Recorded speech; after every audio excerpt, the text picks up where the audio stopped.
This government meeting is brought to you by Eastworks and our local cable subscribers.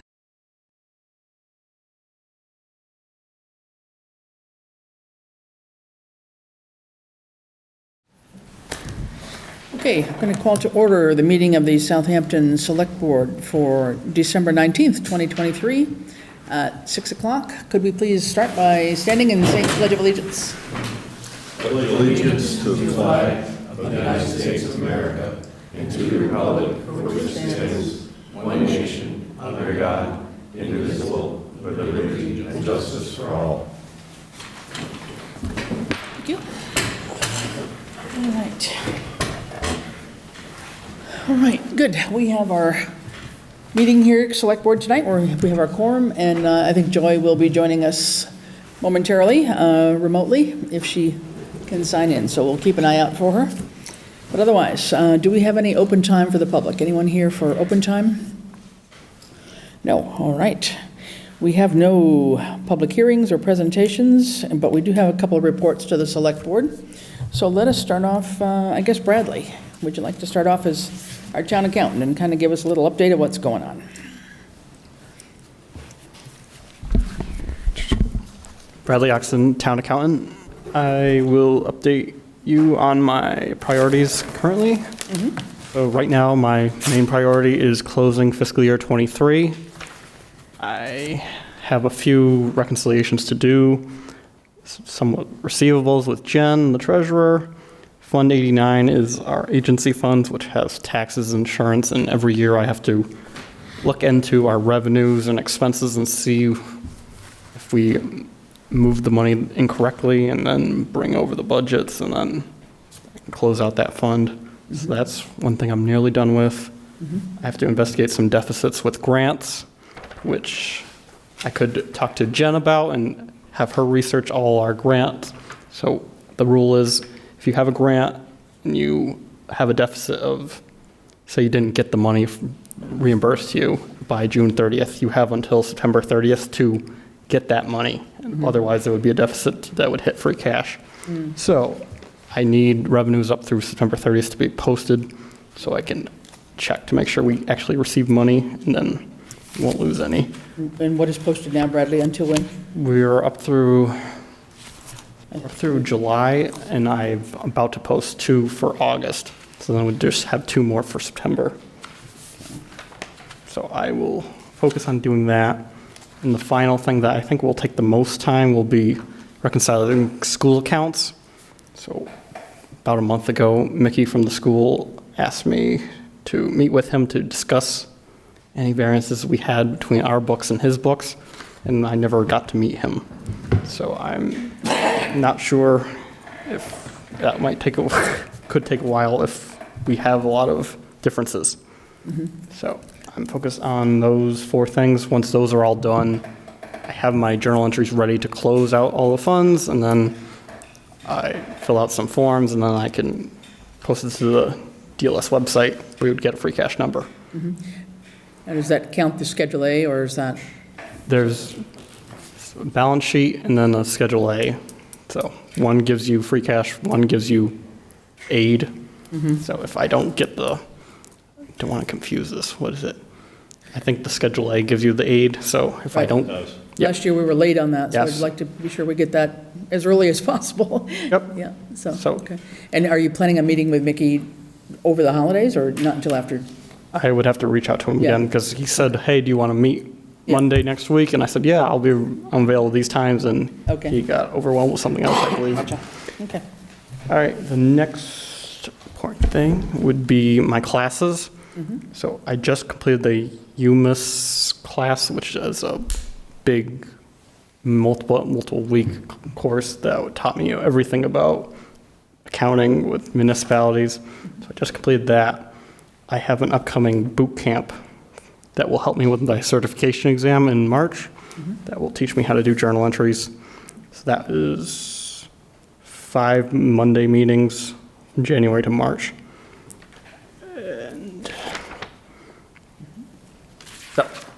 And then Ed asked me to sign up for the procurement classes, which I did. I chose my classes, I submitted, I told them Southampton is looking for a new procurement officer, and I never got any word back from them. So I need to reach out to them again and re-sign up. So that's a little concerning. But I have a new course coming up, and I think it's only like 2 courses you have to take for the procurement, and then you take the 2-part exam. So it might not take too much time, but so that's on my radar. Next thing would be fiscal year 25's budget. I'm creating a new file that we will be sending out to our departments. Chris and Ed stopped by this afternoon to tell me how to fix it more, so I'm ready. Probably. We didn't tell you how to fix it. We gave you some suggestions. You weren't going to accept it unless I We just corrected it. suggested that we really didn't need the history back to 2014 anymore. That was the first thing I did, but then we need to have actuals in fiscal year 23, the adjusted budget for 24, other things. So that should be ready soon. Regarding my budget, I believe I will have much less of an ask for my accounting expenses because 2,300 of this year's budget was 4 classes, and I'm not going to retake them next year. I'll have all my notes again if I need to take the exam again. And one thing on my department is the assistant accountant salary, which we haven't used at all this year. So that's another spot we could transfer funds to other accounts that need it. For the upcoming fiscal year 25, it's really up to, I don't know if I'm the one deciding or the select board, but we don't really need the assistant accountant when I'm doing everything currently. So if we want to keep that on the budget for 20,000, it'll just sit there. I'm not in a hurry, or I don't really feel I need an assistant, especially if we get a new financial software that automates most things that the assistant would be doing. But that we can discuss that later. Okay. But it's not a We'll be concern. finding you're already going to be picking up other duties, such as the procurement, which will take you a good amount of time. So you will need that assistant accountant. All right. Yeah, I'd hesitate to cross it off the list. I think once we cross it off, it's hard to put it back. So I think, you know, I appreciate your willingness to look at other needs across the town personnel, but I would concur with my colleagues. All right. An assistant. All right. But I'm not going to just hire somebody. I'm going to look for someone that would actually help and not be a burden to me. sure, yeah. Of course. All right. And the last thing that's probably the least of my worries is removing unneeded documents from my office. So for every time I come to this meeting to give a report, I say we have a destruction permission, and it's for all AP warrants up through fiscal year 2016. And I have many cabinets of accounts payable invoices that we can remove. It's just having the time to do so. I'm running out of cabinet space, so every time I, Bring over Valley Shred, or what do we do? Yeah. Have you gotten permission from the state? Yep. well, I have a destruction permission page it's hanging up in my office. I just don't know if there's an expiration date for that, saying it's been since 2021. That's when we received it. Okay. Yeah, we can still do that, so see me tomorrow or Friday, and we'll mark the ones that are coming out, and we'll call Valley Shred for you. All right. That'd be great. There's a holiday present. Yeah, I mean, and if you're ready, Ed, we could get 2 trucks. Need one just for your office. 4 dumpsters. I try my best to keep the office clean. It helps me focus and relax in the office. So there is boxes of old AP invoices out there, but I try to hide them, and it's getting harder to do so. Well, I think anything that's allowed to be disposed of, you know, because of age, I'd say sure. Yeah, probably not a big issue, as long as we have the right permissions to do it, so that would be fine. Any questions for me? Yeah, anybody? Any questions or thoughts about things? So do you have any, I guess the Harper's is theoretically coming on board on January 1, right, for payroll? Any worries, concerns from your point of view that how this may, That would be more of a Jen question. yeah, okay. But All if right. there is a problem, yes, it's going to come to me too. It'll affect you eventually, right? So, okay. Is there any more support or anything else that you feel that you need to fulfill your job? Or do you feel like you have what you need to get the job done? I still just need to learn the job, so that's why I'm taking my courses. And like the assistant accountant's job is the fun part, which is weird to say. It's the easy, mindless part that I enjoy doing. Yep. But it's just having the time to do it with my other responsibilities. Just remind us what the boot camp was supposed to focus on again? It's the practical exam, so there's two parts to the certification exam for the accountants of Massachusetts. It's it's a multiple choice law version, which I took the classes last year. And this second part is the journal entry practical, write an answer, Okay. get 10 points or you get 0 points for 10 questions. So the boot camp is kind of like a prep for the Yes. exam? Okay, got it. I believe Vicky took it in the past. Her notes are still in the office or in my email too, but I would like to actually be taught how to do it. Great, okay. Chief Procurement Officer training, the next semester, you missed a semester because of the registration? They didn't reply, apparently. They gave me a few options of what classes, what dates I would want. I chose one, I submitted it, and I never got any word back from it. I would encourage you to follow up on that. Yes. Because that's going to be a critical role. Yeah, what's required is actually 3 different courses. They're usually 3 days each. At the end of each one of those is a exam on what was covered in the course. And once you pass that, once you've passed all 3 courses, you submit your paperwork to the IG's office and become a certified procurement officer. But it is 3 different courses. My And sister with was, or without certification, you'll be performing those functions in the interim? Or forever going forward? For everyone Yeah, in the town. yeah. my sister was recently certified. She works in Longmeadow as the business manager in their DPW. She became the procurement officer, one of them, and she's bragging to me that she has the document showing that she has it. She's ahead of you, huh? Put it in your study group. Little sibling competition here, yeah. Okay. Good, all right, I think that's it, if nobody has any questions. Thank you, Brad. Thanks, Bradley, appreciate it, all right. Good, treasure collector, so I know Jen is out, she is attending a funeral or a wake this evening, so she's not here. Board of Assessors, I'm not sure, Yeah, we won't be here till about 6:30. oh, okay, well, we can swing back around then. I don't know if we have anything else to say on the, from the treasurer point of view. Do you have anything, Ed, that you'd like to chime in on? I don't know if there's anything in particular. I guess my question about Harper's and everything's in line for that to come on? Seems to be, but On I board? mean, I would probably suggest Yeah, we invite Jen back for the January 2nd meeting. right, yeah, yeah. Yeah, and I guess so then, if I'm understanding Bradley right, in order to close out '23, he needs to also have the revenue postings for July, August, and September of fiscal '24. Is that right? Correct. They have the July postings. They need the August and September also, because we do have until September 30th to prove any reimbursements for grant funding we filed for that we didn't receive actually during the fiscal year '23.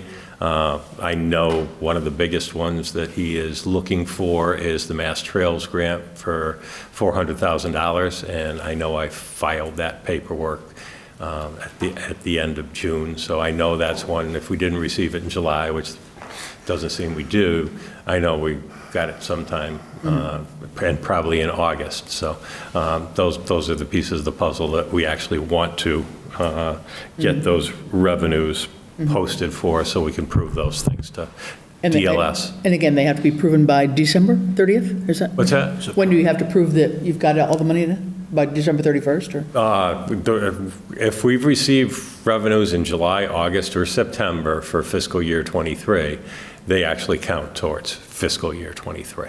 Because the flip side of it is if you don't prove that you got it, it's a direct offset to your free cash. Correct. Right. So 400,000 to the free cash means, Okay. All right, good. But I know that reimbursement's somewhere. If it didn't show up in July, I'm sure it's in August, once it gets posted. Was the watershed land acquisition grant in the same category? The new one, you mean? Drinking water protection. Which one do you mean? Not the brand new one, the one from last year on Pomeroy Meadow Road. Palmer Meadow? Or Easthampton. Oh, the upper Yeah. Palmer Meadow one? That one probably actually ended up filed in July itself, but would be another, or actually, no, you know what? We already had those monies. That was one of the rare ones that they actually upfronted the money to us. So, yes, we are not waiting for that reimbursement. Good, yeah. A lot of these others are, reimbursable grants, so you've got to fork out first, and Right. then it just makes an accounting nightmare, so. Right, we still had to file all the paperwork to close it out, but actually that particular funding was paid to us upfront. Great, that's good. Great. Just for information, I do see Joy there. Hi, Joy. We know you're listening, so whenever we have a vote, we'll call you in. And feel free to signal if you need to contact us. All right, now we see you. Good. All right, let's skip over, we'll skip over Darcy or the assessor's report for a minute and come back maybe to PQB. John, you're going to Sure, do that, a I little can- bit of a report?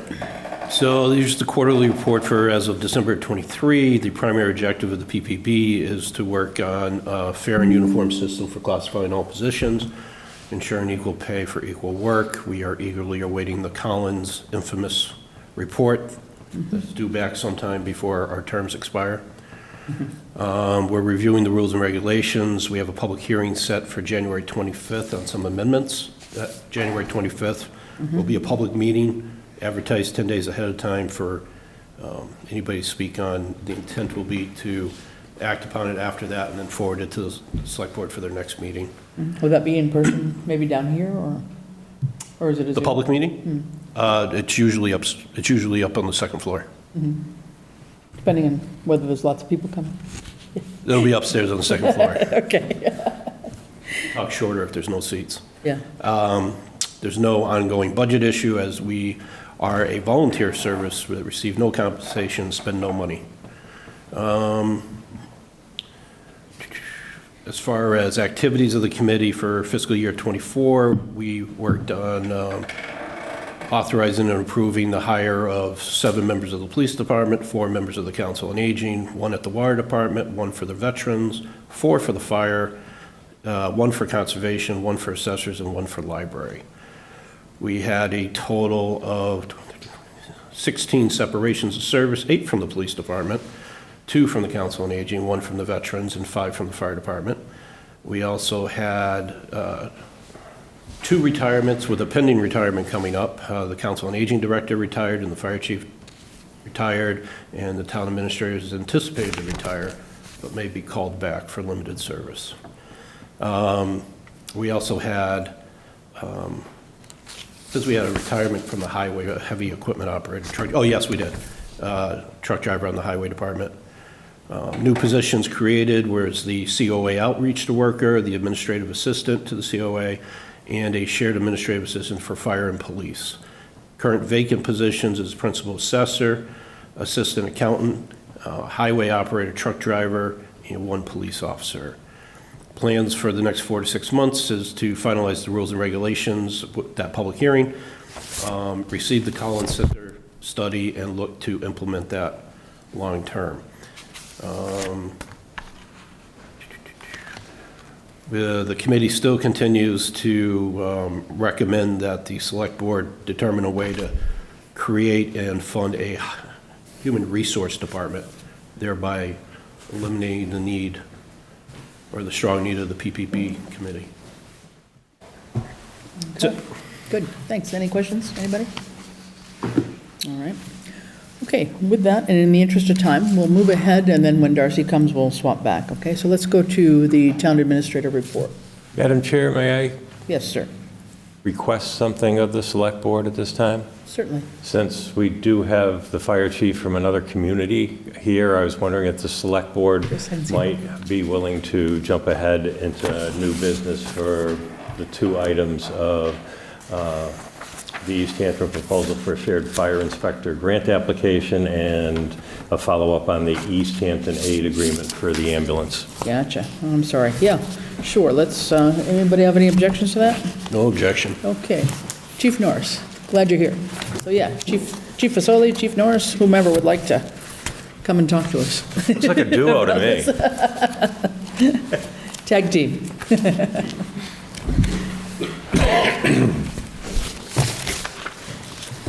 So the Rich Fasoli, interim fire chief. For the first part, the aid agreement, basically what it is for our paramedic license, the state requires 24/7 at the medic level.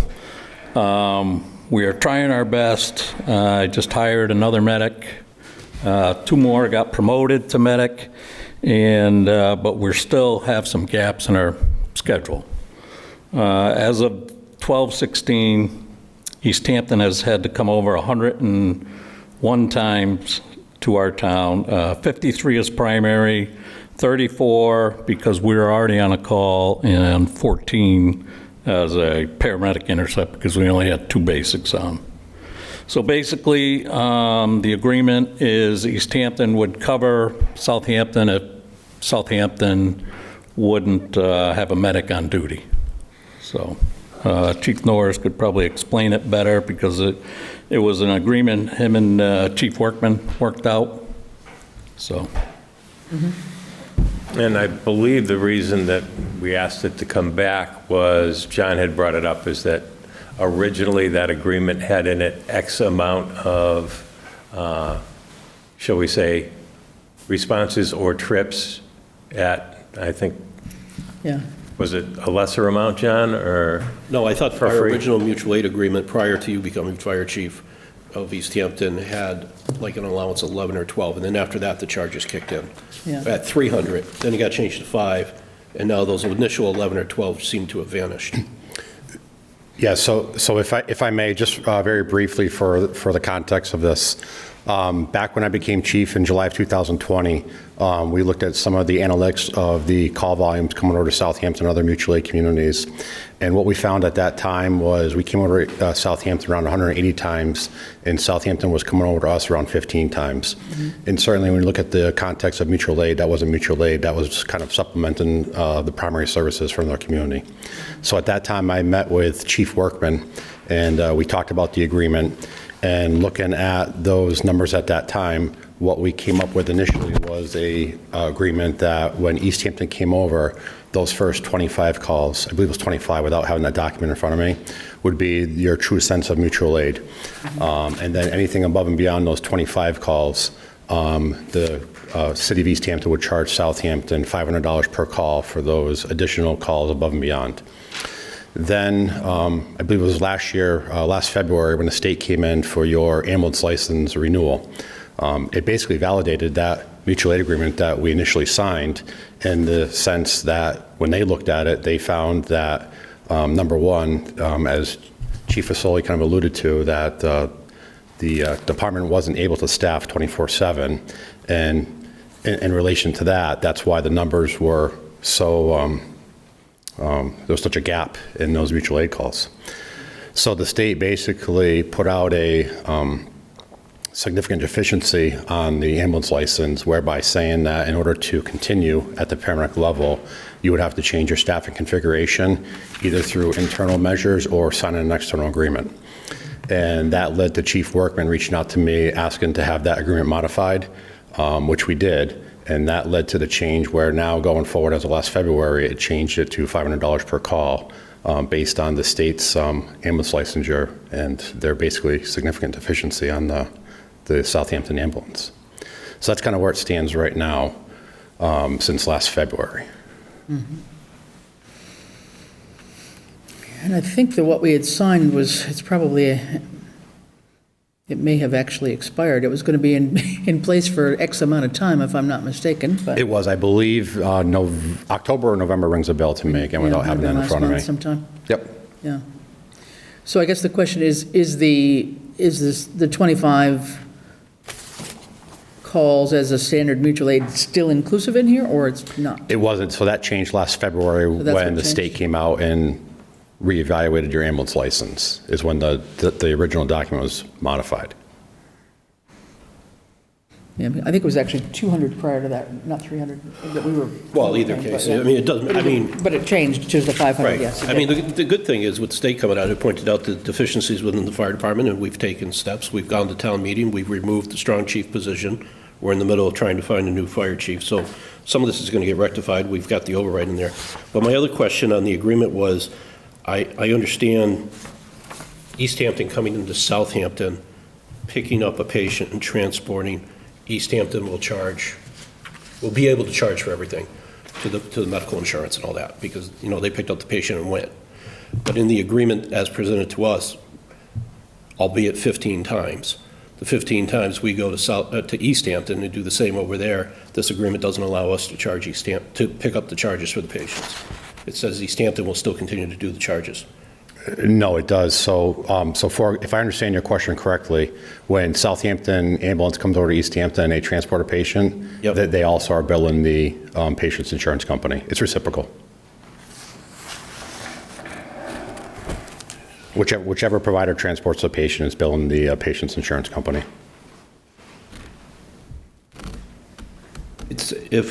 Maybe I'm misunderstanding here, but number 6 says, if Southampton Fire Department, SFD, responds with an ambulance at the basic level and is able to transport, SFD will be entitled to submit for Medicare and insurance underwriters, undercover and associate all reimbursement transports. Easthampton Fire Department will still bill Southampton Fire Department $500 for each of these responses. So I'll give you an example. That one there is more so for like your intercept agreement. So today, for example, we came over to Southampton twice today. Yep. Southampton had an ambulance staffed at the basic level. We came over those 2 times to do a paramedic intercept. So we're billing Southampton $500 for each of those calls, where Southampton Fire can bill the patient for their insurance for the transport. Okay. So if we transport, we get paid through the insurance. Yeah, we're not going to bill the patient above and beyond Southampton for those cases. But wasn't your question that was, if, for example, you guys were at max on the Easthampton side and you needed Southampton's help, and we had to go and help Southampton, Easthampton. I'm sorry, help Easthampton, would we be entitled to the 500, just like the reciprocal that we pay you? No, you'd be coming over and you would be charging the patient you'd be billing the patient's insurance company. Okay. So that's not included, okay. Did I answer your question, sir? Yeah, oh, yeah. Yeah. Okay, I want to make sure I understood you correctly. Yep. And at some point, didn't we talk about, and I don't think it got written in here, but there was some discussion a year ago now about how if it was some emergency down at the south end of town, it might be Westfield that would be called in? Right. Is that still true, or? Right, we kind of split the town. East Street towards Westfield is Westfield. East Street towards Easthampton, and then we split it here, Maple Street up to Crooked Ledge. Mm-hmm, okay, So, okay. So this is just pertaining to Easthampton? Right. Okay, good. All right. Anybody have any other questions about this part? All right, and this would go, you're proposing to go for a year until October next year? October 1st, 24? That's when I forwarded it to Chief Fasoli for your consideration, that's the date I put on it. Certainly, as it was kind of alluded to earlier, Southampton continues to make strides in staffing of personnel, and I think there's an out clause in there of 30 or 60 days. I forgot what it was. Again, I'm not having it in front of me. 60 days. Certainly, even if you keep that time frame on there right now and you choose to exercise that date, that's fine as well. I think the ultimate goal, not only for the town of Southampton, but also Easthampton, is to see the staffing model continue to grow here in Southampton. Right, yeah. As it has been, making positive strides, so. Right, good. Yeah, no, we've got hopefully plans for that. We've got some funds budgeted toward it, so we just need to get some Absolutely. people Absolutely. identified. Yeah, okay. If no questions on the this agreement, then how about this other one about the state grant? You're talking about a regional fire prevention inspector. Yes, so with that grant there, every year the state comes out with their community compact grants, and one of the subcategories of that is the efficiency and regionalization grants. And I approached Chief Fasoli a little over a month or so ago, talking about the increase in demands placed on all departments in regards to fire prevention and inspections. And certainly you need to look no further than the ongoing presence of solar and solar inspections and solar plan reviews and energy storage systems, in addition to all the other regular ones we're used to with propane, oil burners and smoke detectors, tank bowls and things of that nature. And certainly with that ongoing increase in demand, this might be an opportunity for both communities to look at this to see is there a desire to entertain going forward with a grant application for this community compact grant for a joint shared fire inspector position between the two communities. So that's where the conversation kind of initiated, floating around the idea of it being used for both communities for inspections and also the plans reviews process. Okay. And when is the application deadline for this? Or is it rolling? It opens up, I believe, on January 8th, and it closes in mid-February. Yeah, January 8th, and it closes on February 9th. Okay. And just to give the board just a couple examples of other awards in these categories, they've had awards for a shared fire chief in Blackstone and Mendon. They've had awards for shared police services and chiefs out here in Western Mass. They've had some shared town manager positions as well. So certainly it's been done in the past across the state in multiple categories. And is this usually a one-year grant, or? Yes. Okay, all right. Any thoughts or questions? Yeah. Well, yeah, what I read was all that, but it also, that there'd be an interested in I'm assuming Easthampton would host. Yes. The ship, yeah. So they'd be looking for, Easthampton would be looking for Southampton to augment some sort of percentage, I'm guessing, of wages, benefits, and I think I saw a car. Do you have a rough idea of, like, 40-hour, whatever a regular work week is, what percentage? Are you thinking 50-50 split, or? Rough estimates, I'm not thinking 50-50 split at all. I think if we sit down, structure an agreement, looking at the overall inspections and just take a prorated amount of inspections, something to that effect, that's typically the best way to do it. And then, they look for sustainability models and things of that nature. And one thing in terms of these types of positions to help offset some of the funding for the communities going forward is certainly the inspection fees to help offset that shared cost going forward as well. Yeah, agreed. Okay. Yeah, because you've probably got around 40 or so possible inspections that you provided as a list here of various facilities in town that need those kinds of inspections on a yearly basis. Yeah. Now, I would assume, am I right, that the grant would cover a portion of the salary at least, or not? For the first year, it would cover the entirety of the salary. Okay, all right. So that might be good. Yeah, I don't see how we go wrong with this, because right now, isn't it the current, aren't you performing these services now? Right. Right. So it's one. Right now, we're basically doing smoke and CO, propane in-ground tanks, in the liquor store licenses. There's quite a bit of more inspections that could be done in town that haven't been done. Right. In recent memory. So it's kind of like going back to why we agreed to put an admin clerk for police and fire. Yeah. It's the most qualified, lowest paid person doing the job. And I've got to assume that this inspector is going to make less than a fire chief. And our current fire chief's duties could be refocused if we went along with this program.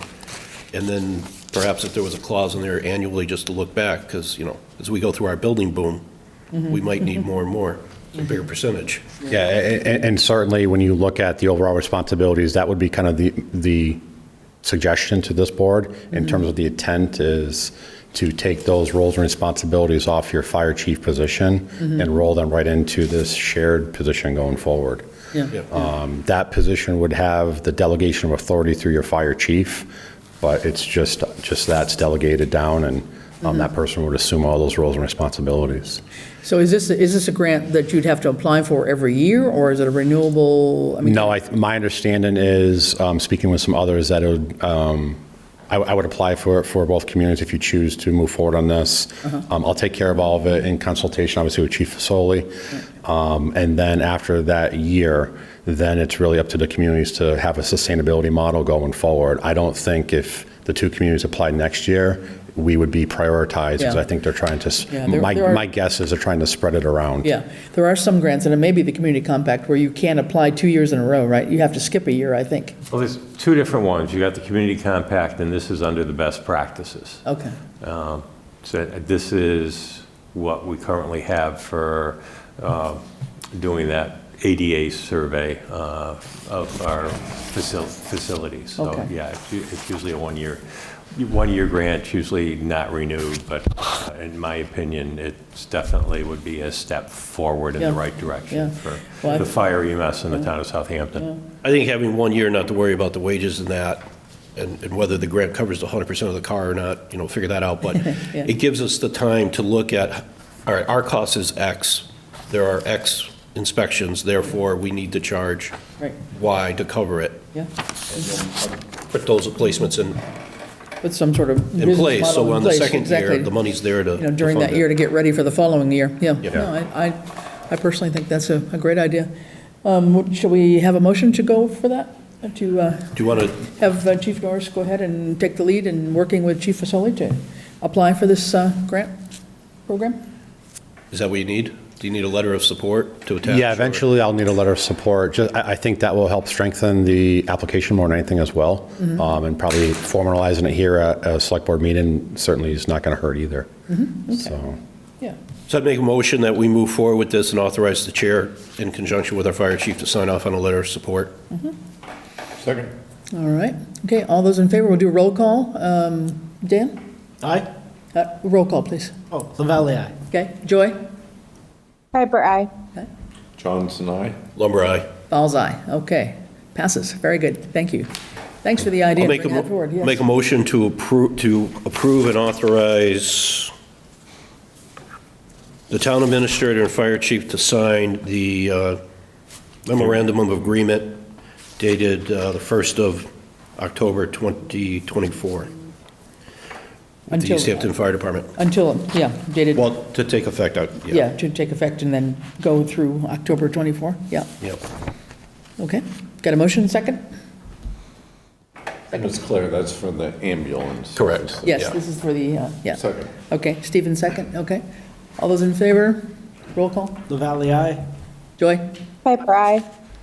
Johnson, aye. Lumber, aye. Fowles, aye. Okay, there we go. and hopefully your we won't authorities. need that full term, hopefully. Hope not, So- hope not. But it's nice to have it there, so thank you for the, Thank you for your time. yeah. And Well, thanks for the cooperation and collaboration with Easthampton, and much appreciated, so. Oh, absolutely. And just in closing, I'd be remiss if I didn't say to this board, it's been a pleasure working with Chief Fasoli over the last 6 months in terms of just the transition and everything, and all the help he's brought to Easthampton and that reciprocal collaboration. So Great. appreciate all of his work he's done for us. So Very good, thanks. thank you. All right. Thank you. Thanks. Have a nice holiday, guys. Yeah. Thank you for your time, Chief Yes. Norris. Merry Christmas. Thank you, thank you. All right, bye now. Okay, so let's go ahead to Town Administrator Report. Thanks, Ed, for making that move forward. I hadn't noticed the chief in the audience here. You're very welcome. Okay, updates. As you're aware, yesterday's storm caused downed limbs and trees with power lines on Crooked Ledge, Cook, Line, and Maple Streets. There was flooding, which caused road closures on the dirt portion of Crooked Ledge, Gilbert by the bridge, and Riverdale and Brickyard Road extension. By noon, with the help of Eversource, the trees and power lines were taken care of, and by this morning, the waters in all the flooded streets had receded and all roads were passable again. Thank you to our highway, police, and fire departments for their diligent work yesterday. The underground storage tank insurance for the highway department diesel tank has been renewed. However, the cost of the insurance due to the age of the tank increased by approximately $5,000. It would be my recommendation that the tank should be replaced in the upcoming year, or it should be taken offline, and the departments use their WEX procurement cards to purchase diesel fuel for the trucks at the gas stations due to the age of that underground storage tank and the increasing costs to insure it. It's now over 30 years old. We have received notification that the air quality testing report for the fire headquarters and FEMA trailer at 204 College Highway will be delayed slightly due to an issue with the agencies having a medical issue that is actually writing that report. And as you were aware from my previous notification, the Department of Local Services has approved our fiscal year 2024 tax rate at $14.25 per $1,000 evaluation. The fiscal year 2023 tax rate was $14.33 per $1,000 evaluation. And then upcoming select board meetings, January 2nd, 16th, and 30th. Okay. Any questions? Anybody? Do we, I guess, John's got Yeah, that well, one. I mean, Go ahead. because this storage tank, we talked a lot about it Yeah. last year, and we were going to do something before this bill came due, so. Yeah. The, what do we need to do? Who do we need to tell? What order needs to be made, or what motion to just get this done? And then I guess my problem or my question's going to be, remembering the conversation as to why we didn't want to get rid of this storage tank, and we wanted to have access to the diesel, is, there's only one diesel station in town, and they're not open 24/7. So what's our backup plan in the event of snow and emergencies to get diesel? Could you approach the microphone, state your name for the record? Randall Kemp, Highway Superintendent. There is a 24-hour Cumberland Farms right over the line in Westfield. Outside of the jurisdiction of the town? Correct. Yep. And would you tell them what one of your capital requests is? Number one capital request will be an above-ground storage tank. But but we would still have to remove this. We can't just cap it. Oh, yeah, and yeah, leave this there. Right, so I would like to take steps to do that. Let's get it out of there now. Whether or not your capital request gets approved, we still need to remove it before this bill comes due again. but how long is the insurance renewed for? Is it a whole year now, or? Yes, So- but you can always cancel once it's removed and you don't longer Yeah. get prorated. But I'm just suggesting, it may cost less than $5,000 to remove this thing. It may cost more. I don't know, because we don't have the figures in front of us, and I don't know. everything's hypothetical, but we could go, we're going to have 25% of free cash left. I mean, this is something that it just needs to get done. Then we can worry about next steps and whether we build an outdoor container or not, but And that's my feeling. a portion of what we were putting together for the capital request, does that contain the cost of removing this one too? Yeah. Yes. Okay. Do you remember what that cost was? I did not bring that folder with me. That's fine. Okay. If you'd let me know tomorrow, I will send it out to the Sure. select board members so they're aware of it. So the renewal of the insurance is like from now until next December at this I point? believe it's or was it fiscal November, year, isn't or- that when they started? The renewal Is of the it- insurance was I- from now forward, or was it based on retroactive? I want to say November 30th. That's my memory too. Yeah. Yeah, November 30th. Okay. And irrespective of the tank, which may or may not happen in terms of an above-ground one, what kind of inconvenience or problem is there using the WEX cards in lieu of having a tank? I mean, like John said, we would have to go down to Westfield to do that. So during storms, instead of coming back to the central location to fill up trucks when we're snow plowing, because often you have to fill them up in the middle of a storm, you'd have to then drive down to Westfield out of town Yeah. and then come back. Got it. So, Okay. and it's going to take a while to empty it as well. Sure. If we did decide to do something, the 4,000-gallon tank. Well, and just to be clear, what's your recommendation? Repair it, replace it, remove it? Replace and remove. Replace with an above-ground tank. That saves us a lot on compliance, because having it underground, we have to comply with all sorts of monthly checks, A, B, and C operators. So I'm a certified C operator, and we have to employ a consultant to do A and B. And then we have to have third-party inspections on it. So it would cut down that cost. Yeah, okay. All right, good, all right.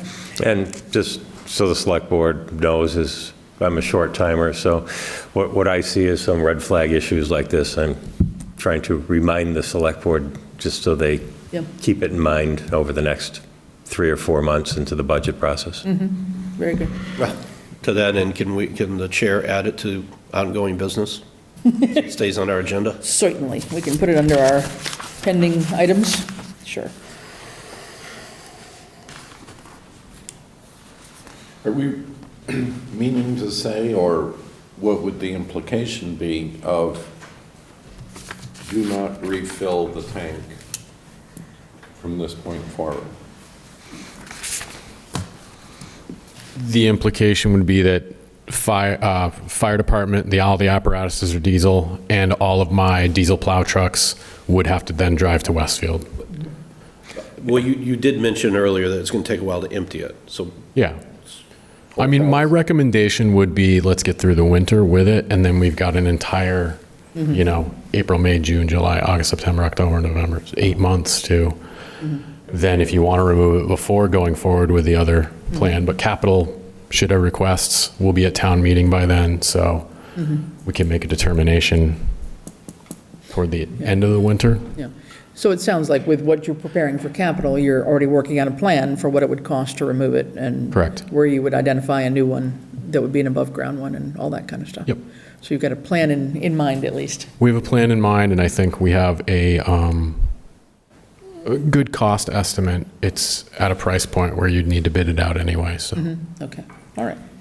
Very And the good. goal then is to avoid having to renew this type of insurance on November 30th, 24. Yes, that was, So there yeah. are a bunch of things that interim steps that you'll be taking, buying diesel for now, stopping buying diesel, contracting out for the removal of the tank, and Yep. Well, we have to fund it first, and then, proving, of course. yeah. And proving to the That's always the- insurance company Yeah. that we're done and Yeah, and I don't know if I know enough to know about the implications of insuring a An above- new above-ground storage tank as opposed to an underground tank, but my assumption would be it would be less. Well, it's going to be, would be a brand-new tank, number one, plus it's above ground, number two. Be under warranty. I mean, what Stephen brought up is one of the goals. One of my other concerns here is it's a 30-year-old tank.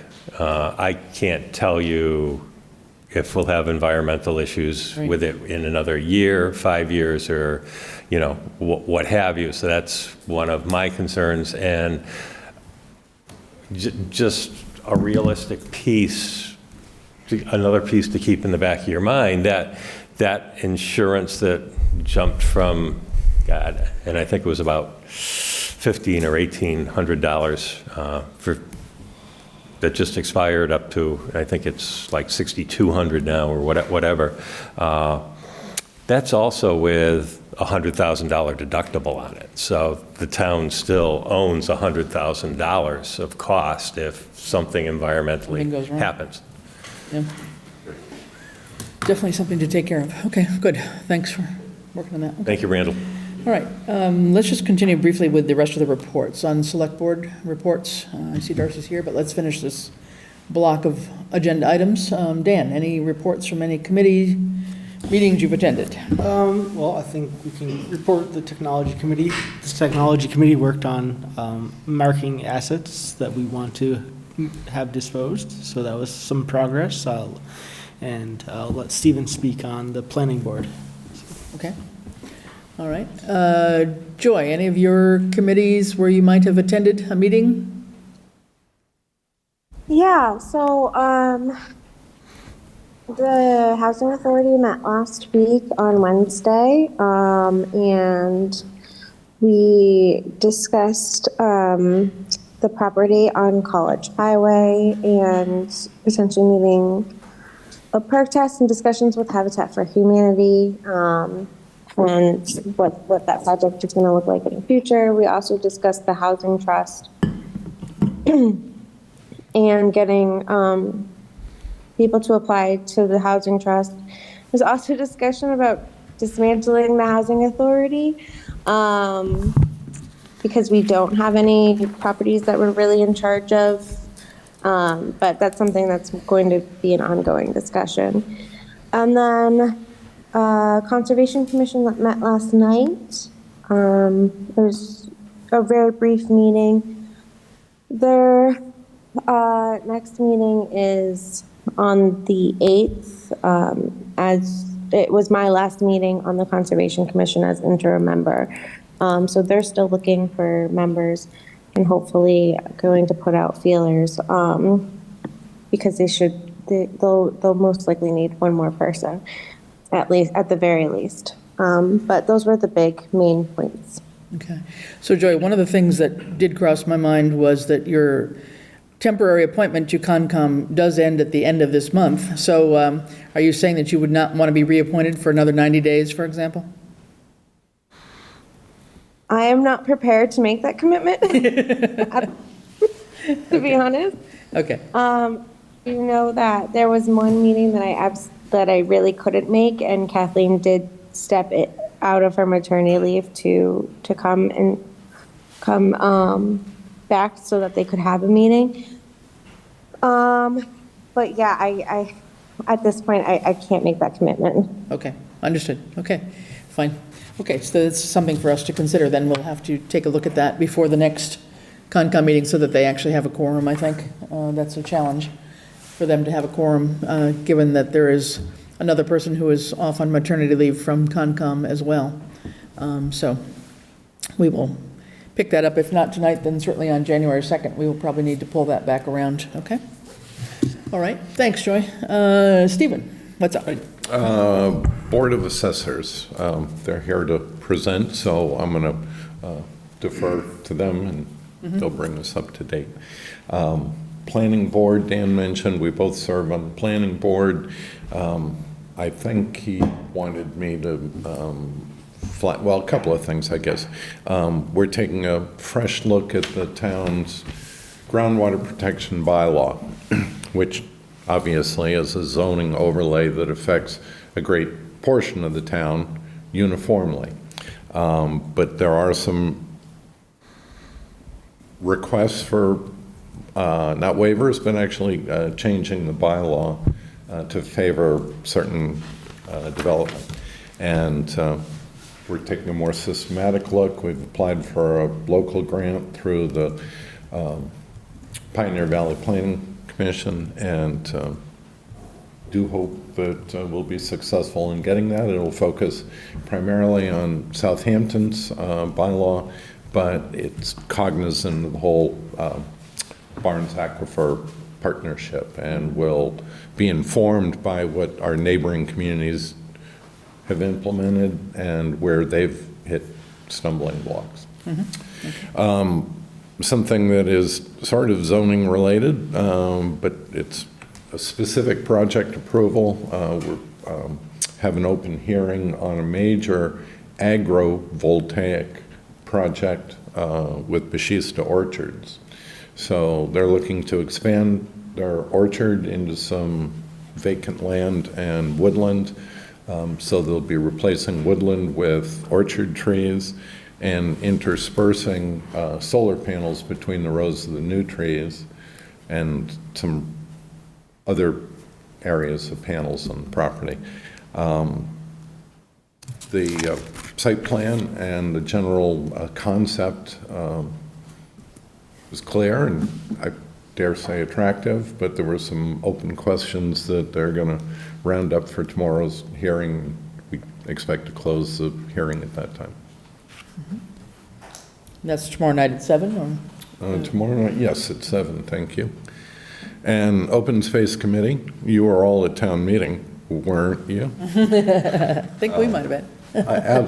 Absolutely fantastic result with a unanimous vote in support of the Mountain Waters Project. And of all the many important contributions, Cindy really has led this quietly for many years, in addition to speaking compellingly at town meetings. So I'd just like to recognize Cindy's Very good. quiet leadership in this. Very good. That's it. Good. All right. John? Finance, I met with finance, and they're looking for direction on the budget and what their role is going to be, if it's going to be more per the bylaws or more of a repeat of last year. They did indicate, though, that they were,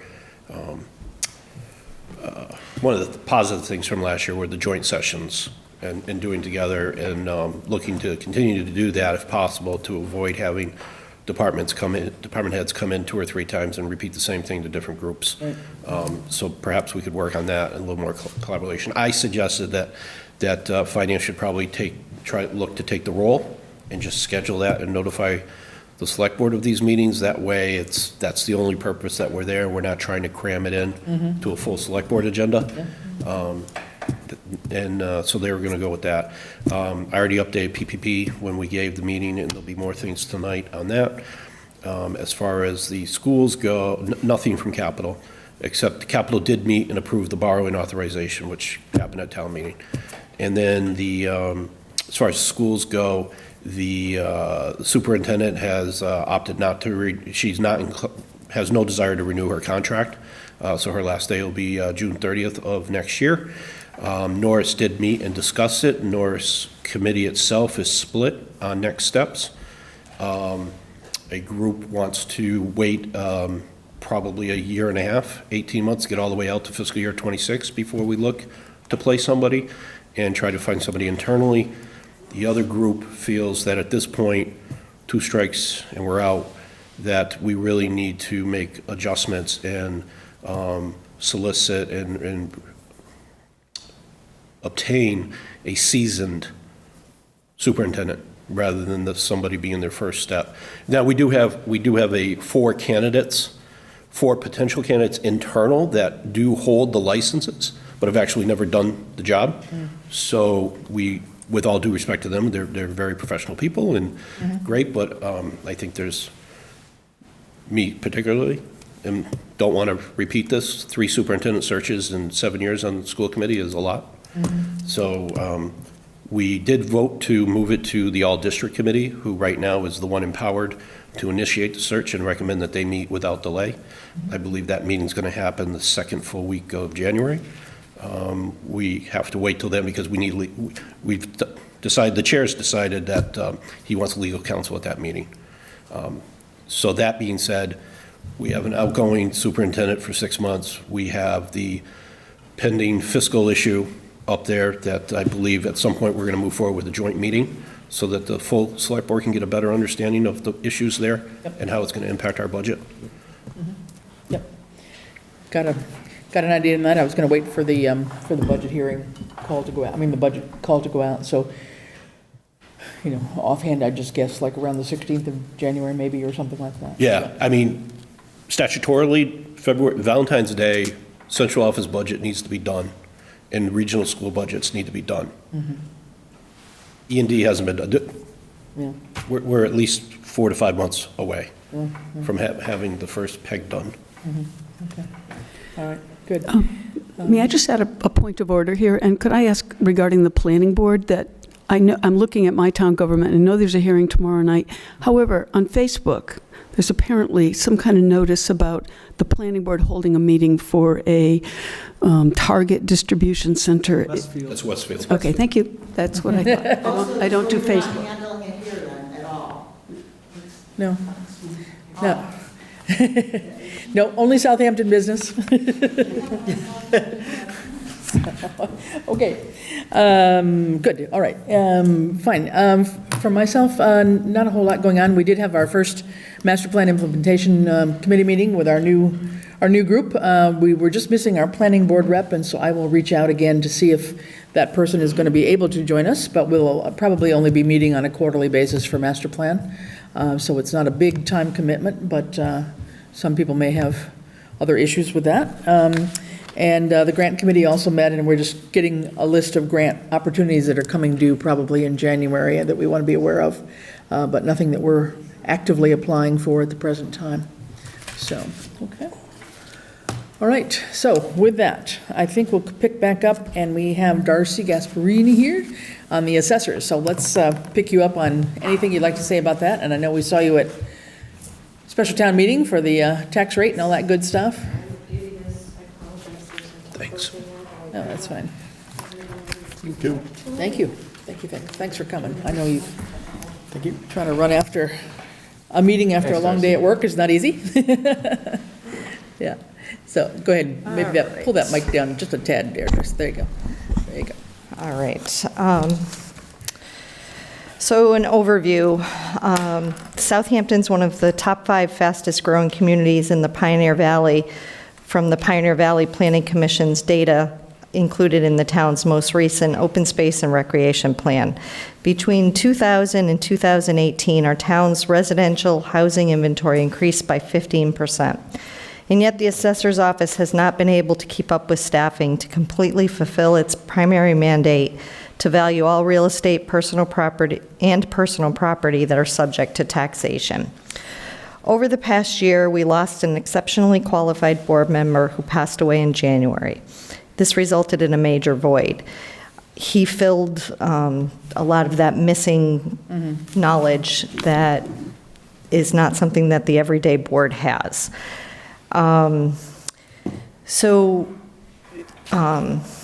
We also have one board member who's been out for quite a while on some personal issues. We're hoping that they believe they can come back in January. While the person has been out, we've tried to fill that position on the board. It's, as you know, very hard to fill. We had 2 people that actually came and sat in our meetings, and then we're like, nope, this is too much for us. So that's an issue.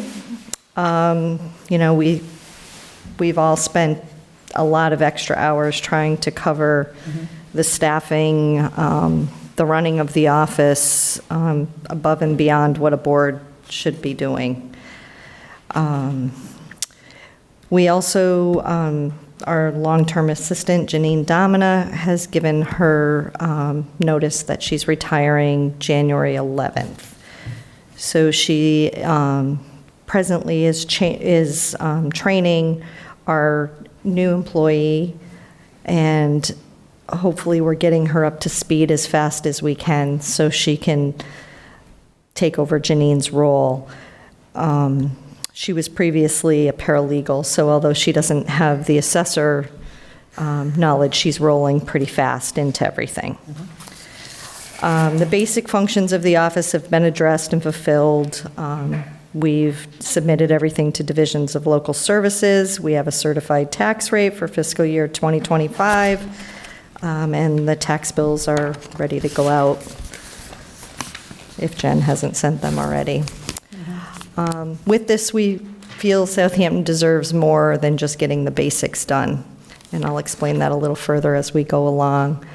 The board just can't continue to do what we're doing. With all of that being said, we've taken some time to talk about and reflect on what would be best for the citizens in the town of Southampton to do our primary mandate of valuing real estate, personal property that are subject to taxation. And the key word here is all. We are missing stuff. We're trying to keep our heads above water and meet our mandates. While Dave Arnold was here, he had captured a lot of new growth. We had gotten some this year, but not as much as we feel we could get with a full-time assessor. So that is what we really would like to see in our office. We created a job description for that role, but we were told we couldn't do that until the Collins report is out, which I don't know if you have any insight on when that's coming. The principal assessor? Yeah, to have an expanded job. We just want to expand on that. So, and I'll kind of, as I go along, you'll understand that a little more. So our priorities over the next 6 months, the staffing of the office with a full-time experienced and highly qualified principal assessor. The principal assessor's job is not a job of any board member. We need to have everybody on board to help us get that job description out there.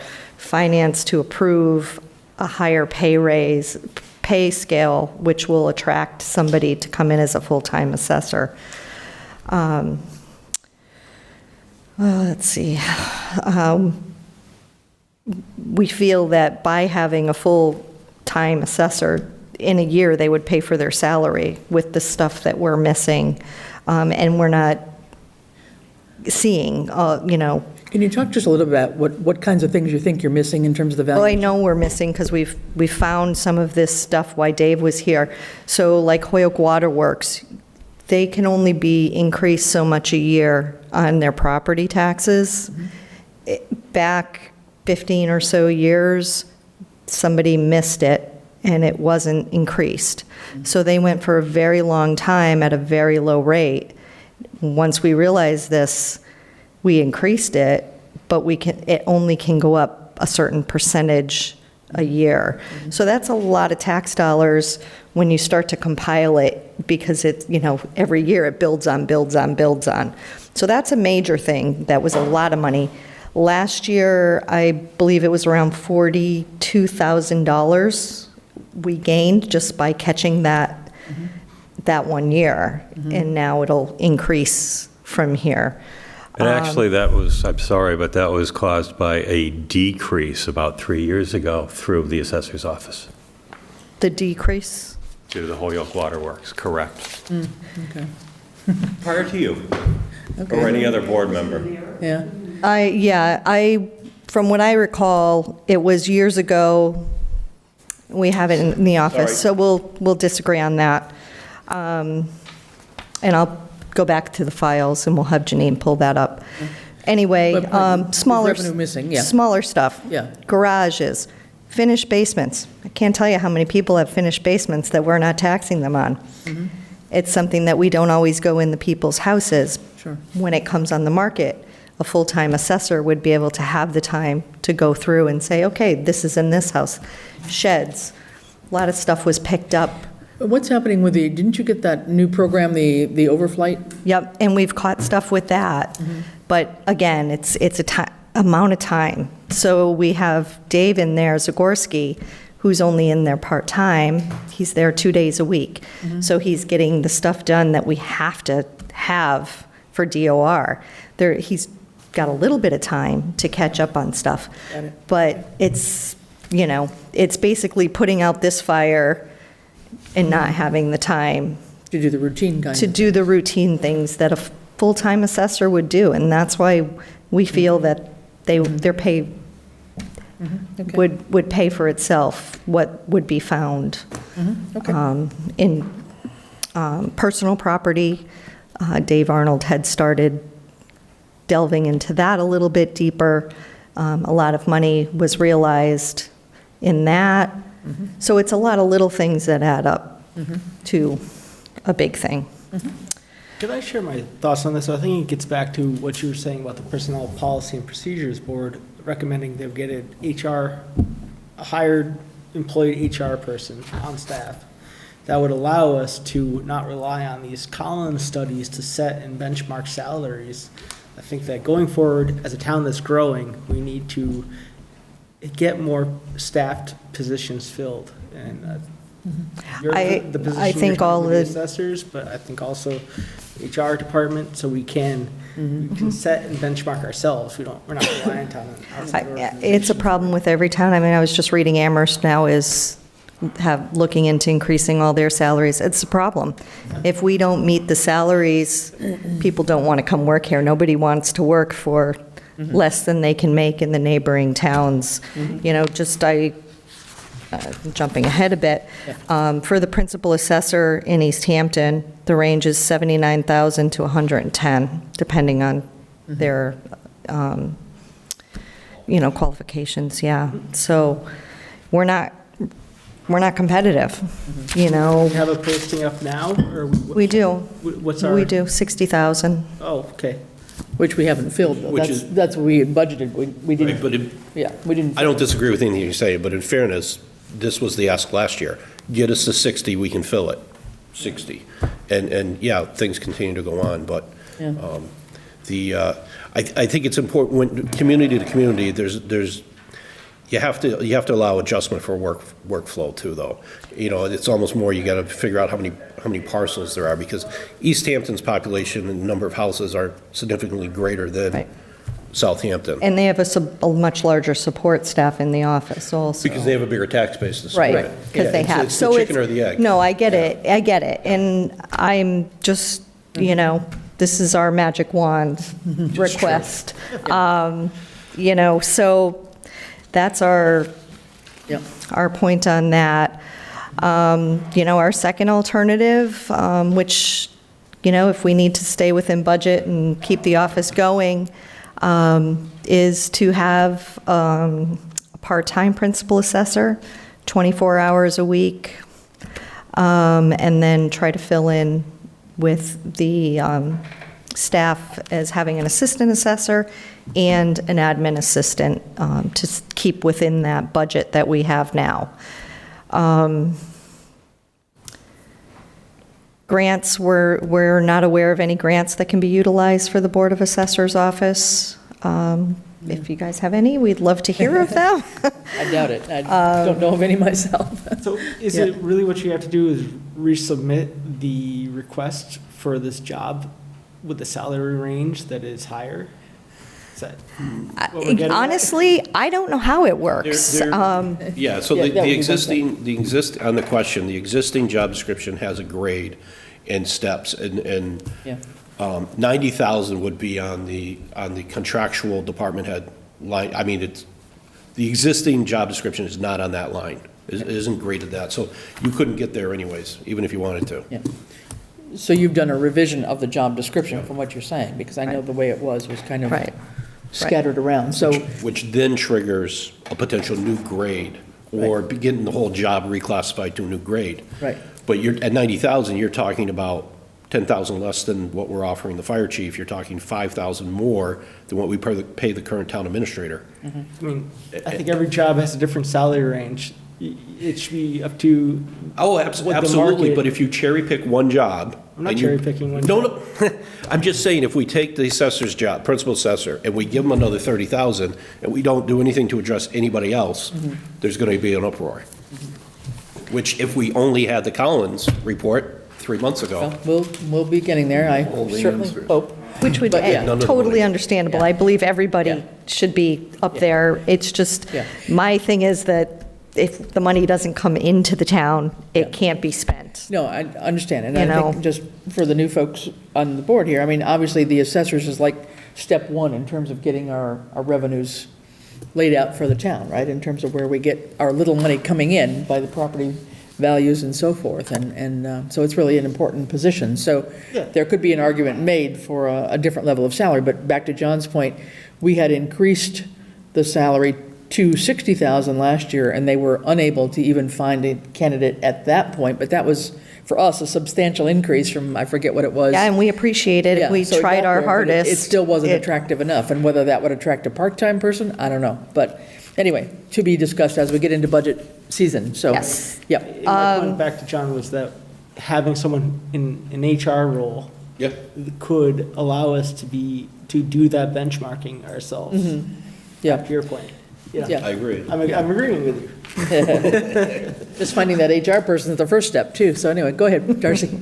So, I'm sorry, before you get started again, I want to go back 2 steps. Last time, we talked about the possibility of a split rate, residential separate from commercial. This time, you said you know you're missing categories of revenue valuation that you could access. How big an issue is valuing the commercial property, and how big a swing factor do you guess? So we actually are in the process of hiring somebody to revalue our commercial property and industrial property. So it takes skills that the current Skills that we staff don't have. Doesn't have. Correct. So we're in the process of getting quotes for that, because our commercial and industrial is undervalued, in my opinion. But we need somebody that can run the numbers and do that to get those up to where they need to be. That would be a short-term contract or something? That would be a right now, short-term. with current budget? Within our current budget. That's not an ask, that's within our current budget, that especially with not being able to fill the position, we have a little bit of extra money to be able to do this, and it's very important because, again, we all need to be taxed fairly. And So is this more of an equity issue that might net out at tens of thousands of dollars across the community? Or is it unknowable? At this point, I don't know. By a quick look at it, and what the value of real estate is, I feel that our commercial property and industrial properties are undertaxed, undervalued, which then they're undertaxed. That's your professional judgment. I'm not an assessor, it's just, I'm a realtor. You're in My the knowledge business. of the market is a little different than assessing, but still the same value. So again, the return on but investment for that consultant could be multiple. It should be significant.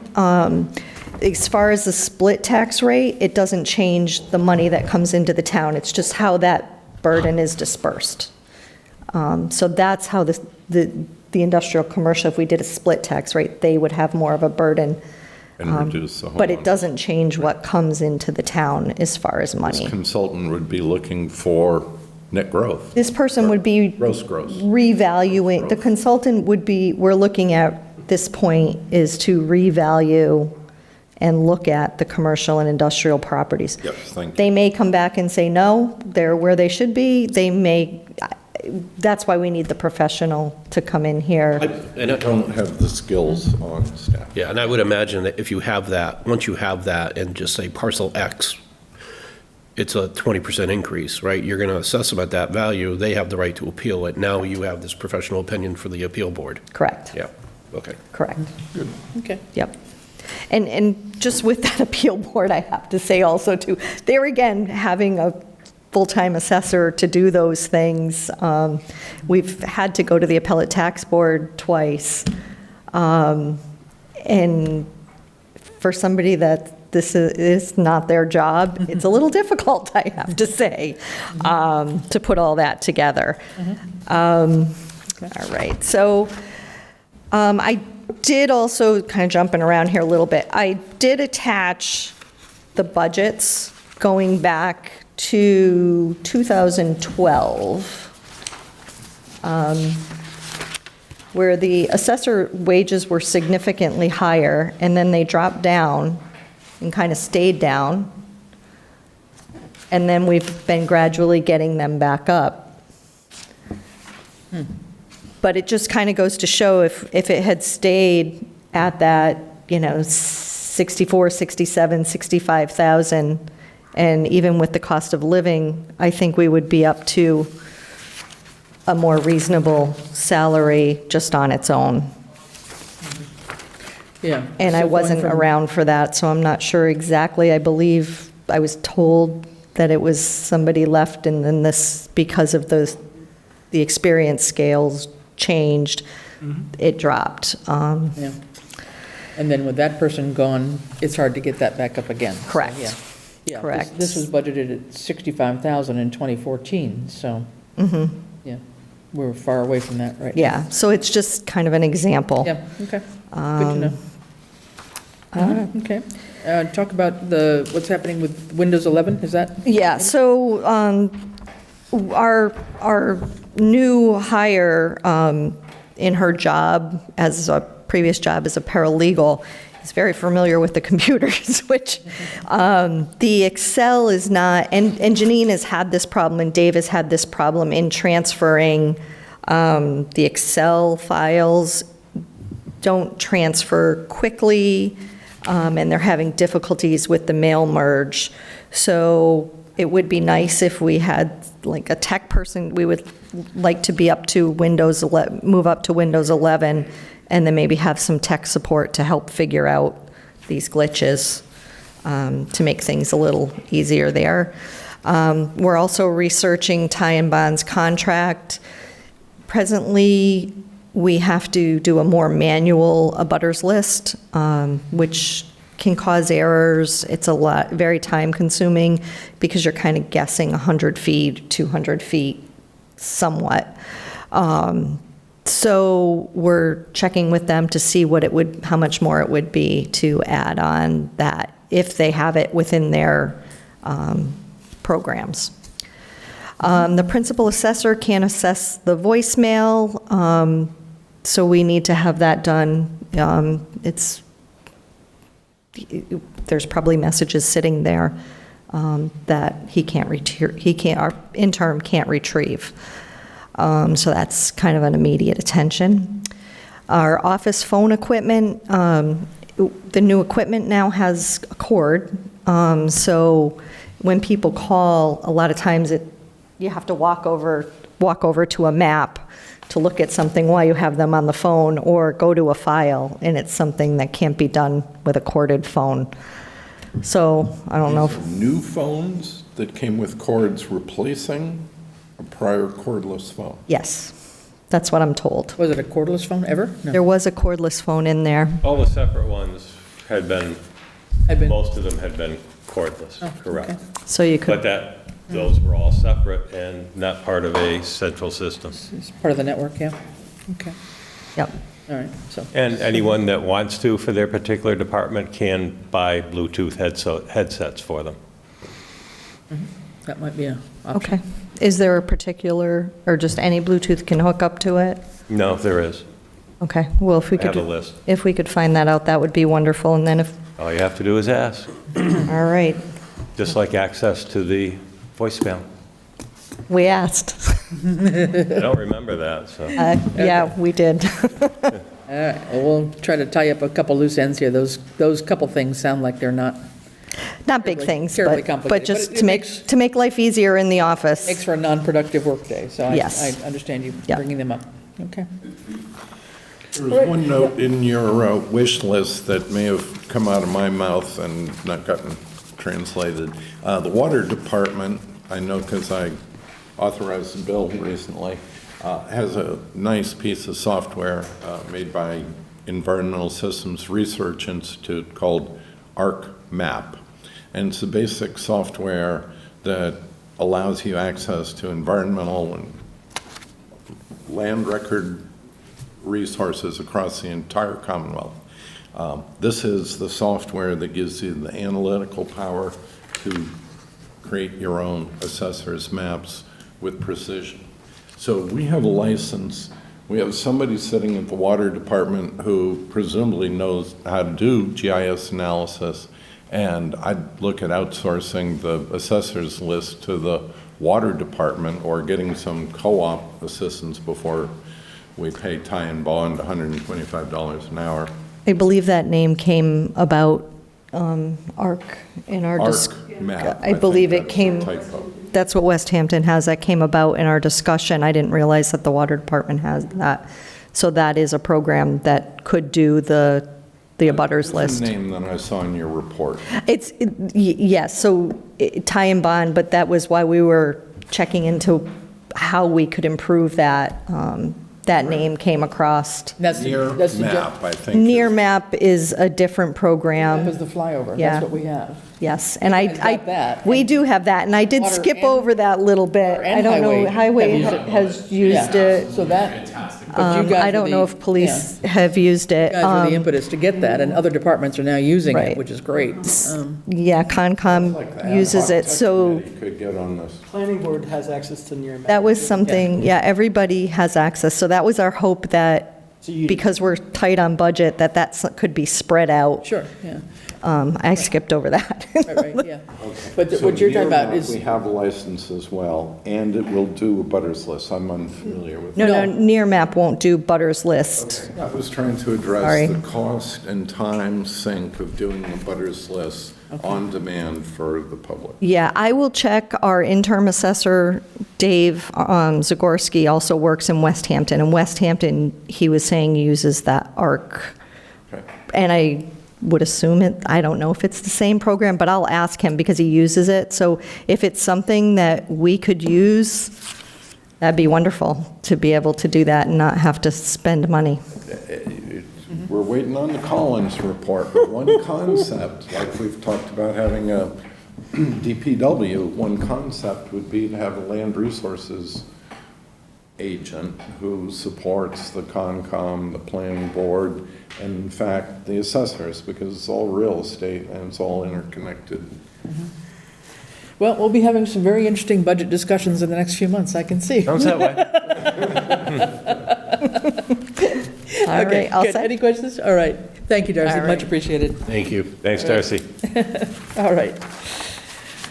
Okay, moving on. We have some appointments here, actually. So let me just pick these up, and I think we can take maybe two together because of the same, well, we can take them all together. These are appointments for the Senior Center Building Committee. Darcy Gasparini, term to expire June 30th, 2026. Elizabeth Baldwin, term to expire June 30th, 2026. Jerry Hillman, term to expire June 30th, 2025. And Dennis Vogel, term to expire June 30th, 2024. So these are staggered appointments, and these are all people who have put their names in toward working on the Senior Center Building Committee. Jerry Hillman's got a 40-year career in residential carpentry and remodeling. Elizabeth Baldwin's an engineer working primarily on water projects. She's also a registered civil engineer. Dennis Vogel, I'm trying to think. He's been involved in a variety of things. He was mostly in education and psychology for his career, but was a bit of a carpenter and is certainly knowledgeable from his point of view on blueprints and construction. So that's good. And we know Darcy had served on the previous one in her capacity as a realtor. Any comments or thoughts? Did you make that as a motion since you read everybody? Well, I could make that as a motion, yes. I guess that could be a motion, yes. The way I read it, I would take that. So two people, Darcy and Elizabeth, to expire June 30th, 26, Jerry Hillman, 25, and Dennis Vogel on June 30th, 24. Second. Second by Stephen. Okay, any discussion? Yes, so these are the four, how many positions were there available? There are 7, so there are Okay. 4 public members. The COA director and the chair of the COA board are de facto members, and we do need to actually have somebody from the select board. So there were 4 public posts. Correct. And these 4 are This to would fill fill the them. 4 public This posts. would fill them to allow them to get going. Of the responses that we received for consideration, how many responses did we get? I think these are the only applications. These would be the entire set of applications. Okay. As far as I know, yeah, these are all we got. And let's go back to that in a minute, but yes, we'll go back to the select board one, but we have a motion on the floor in a second. All right, if no other discussion on these 4 candidates? All right, let's have a vote, please, roll call. All those in favor? LaValle, aye. Johnson, I'm sorry. Let's go. Piper? Piper, aye. Okay. Lumber, aye. Okay, Fowles, aye. Okay, thank you. All those 4 are approved. And we have not, I thought at one point when we had approved the charge for the committee that we had also made a comment or made a motion to select the select board person who is the rep to a voting member of the committee. But I honestly couldn't find it. I listened to. I move to appoint Stephen. There we go. Second. All in favor? Hang on. I respect You have to specify the term also, and the way the charge is written, it can either be to June 30th, 2024, or June 30th, 2025. No, I respectfully will pass on that. Okay. All right, so we do need somebody from the select board as a voting member. I will say for the record, I am not interested in it. I don't have the time. Well, I don't have the time, but I will volunteer myself if nobody else would like it. Dan, would you like it? I don't know if I'd have As an much engineer interest. type? I don't know. You may have more interest in the senior center than I do. All right. I would, what are we recommending here? By default, I move that Chris Fowles serve until 2026. Well, actually, because she's would be up for reelection if she puts her name in, you probably shouldn't do it until... Well, for the love of God. I wouldn't go past June 30th, 2024, and then reappoint her. June 30th, 2024. Yeah, okay, that's fine. Okay, I hear a motion to put myself in until June 30th, 2024. Do we have a second? Second. Stan, second, okay. All those in favor? Valley, aye.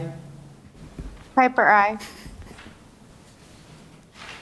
Yes? No? Johnson abstained.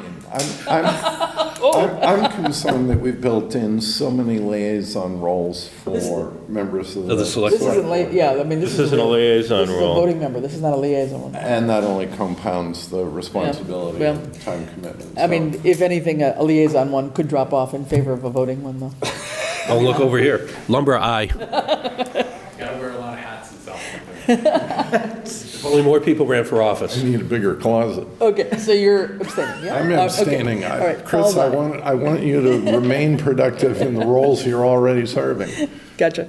All right, well, I think I hear four yays and one abstention, so we'll give it a try for a year. It's for 6 months. Possibly the bylaw, because you're on the bylaw committee too, right? Right. So I'll just throw that as food for thought. Maybe you should think about expanding the select board to 7, so we have more bodies for our liaison roles. I'm just saying. Did you want to shrink the select board? No. No, that's Edward. Edward thinks it should be a select board of 1. Yeah, all right. Or the alternative, when the next set of appointments comes up in May, is to just do away with all the liaison roles. Well, or make fewer committees. I think make that we've motion. made an effort to try and get to as many committees as possible, and maybe we need to relook at that in the next round of appointments to see, or maybe not make the assumption that the liaison people, I think everybody's been making a concerted effort to go to the meetings that they have been, liaised with, and, maybe it's not a requirement. We didn't really establish this as a requirement. I think we all kind of take that on ourselves in terms of, it's I'd my be more- responsibility. Maybe you could be Right, I less mean- frequent at the meetings. But. Going forward, I think after passing the last 2 bylaws about roles and responsibilities of being on committees and the requirement to post the minutes, if select board members can read the minutes far enough in advance, we can be caught up to speed on things. I'd like to see us shift more to subcommittee form, where there's a public safety committee of 2 or 3 members. But again, there's only 5 of us. I know. It's just, Yeah. there's only so much you can fit into a Tuesday evening. I mean, we're going to be here till 11 o'clock tonight. No, we're not going to be here till 11. We're going to get through this. All right, moving on. Mark it down. Before we all get slap happy, let's keep on moving. Okay, we're done with appointments, as far as I know. New business. We have a request from the almoners to add an insert into the tax bills. We have it printed out for us here. Cindy Palmer. Cindy Palmer, Chair of the Almoners. We do not have a liaison from the Select Board on the Almoners or a voting member. Thanks, Darcy. And here we are in this season of giving and needing.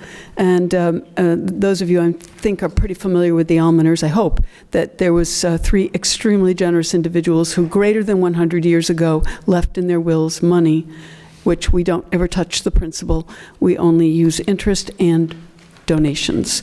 And at this time of giving, there's also need. We've, in the recent year, been able to assist a couple of single parents who are about to be evicted and covered at least 1 month's rent. They were trying to figure things out, and that gave them the bridge they needed. We've also been able to help with fuel assistance for seniors. We are working with the CPC because there is a line item in there that's meant to help seniors that I'm trying to clarify a lot on that right now. But at this point, we'd like very much to let the town residents know that we can accept donations. Therefore, what you're looking at is a draft. I hope that's a satisfactory draft, and that we've already spoke to the town treasurer. She would love if I helped bring together some volunteers to help stuff the bills. Well, you know me, I'm always pulling on volunteers, avoiding Chris Falls whenever necessary to volunteer. So I'd like to get approval for putting this into the tax bills. Motion to approve a one-time authorization for an insert into the tax bills to benefit the Almoners Fund. Second. Okay. John moved, Stephen second. Any further discussion? If not, roll call vote, please. All those in favor? LaValle, aye. Piper, aye. Johnson, aye. Lumber, aye. Fowles, aye. Okay, motion granted. Very good. Yeah, that's a good idea. So, yeah, and I'm assuming, I mean, the interest level you're getting, I mean, I'm not sure, this is one, the interest must not be all that much that you're able to generate from this to be able to help people, or? I'm not sure I understand the question. You mean, do we not have Annual applications? interest that you're, I mean, the. Oh, the amount of interest that's Yeah, I mean, earned. that's what you're able to use. You can't use the principal, right? We're not using the principal, which is only $20,000, by the way. It's not total. The interest is very modest, and so therefore donations are important. Yeah, okay. Yeah. But we do have interest in the sense of people needing it. The support. No, I meant interest on the money. I see. Okay. In terms of our investment policy, again, of where let's things not go are, down that road tonight. it's not at the, 5% CD. No, it's not. level, I'm And we'd sure. like very much to address that, but that's another Yeah. issue. Okay. Another issue, yep, Okay. okay. Thanks very much, Cindy. Okay, status of Harper's payroll integration. Ed, just any quick comment on that? My understanding is it's moving forward as it should. The Treasurer Collector's Office has been going through training with Harper's this week, and it's scheduled to go online for January 1st. Okay. I have a question about the scope of services, because my understanding in passing, and it was surprising at the time to me, they're not just processing payroll and payments to the various government agencies and administering benefits, but there was a passing comment about providing HR resources.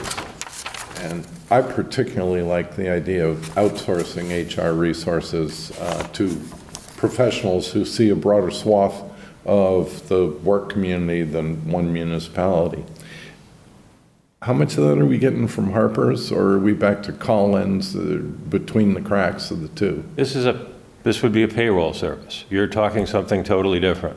So please benchmark an appropriate salary for this new job description is not a service that they would provide. No. Correct. Thank you. Right. They're just payroll. The potential HR piece that they could do is you put in a new employee, whether Harper's has this option or not, I don't know. There could be an electronic formula to make sure the I-9 or the W-9 gets filled out, to all the signatures required to get onto payroll, but then that's where it stops. And the town would have to load those forms. That I'm unfamiliar with. And there's nothing with the extra part that we're doing with Vadar that won't come on until July that does that either, right? No. No, okay, yeah. So we're doing payroll now, and in July, the entire ball of wax for the town. All your invoices there that you have to sign off on should be a little bit more automated than they are now, right? So the alternative, and I've suggested that if you look at a new town administrator, you might look at a planning background. The other alternative is to look at someone that has an HR background. Yeah, exactly. Okay, thank you much. Moving on. We have an extension of employee short-term disability. We have this before Well, us. I think there was an item just after payroll. Oh. I don't know if we have to take it up, but it's Did I on the miss it? agenda. Oh, I'm sorry. Timing and process. Timing and processing of revenue packets, yeah.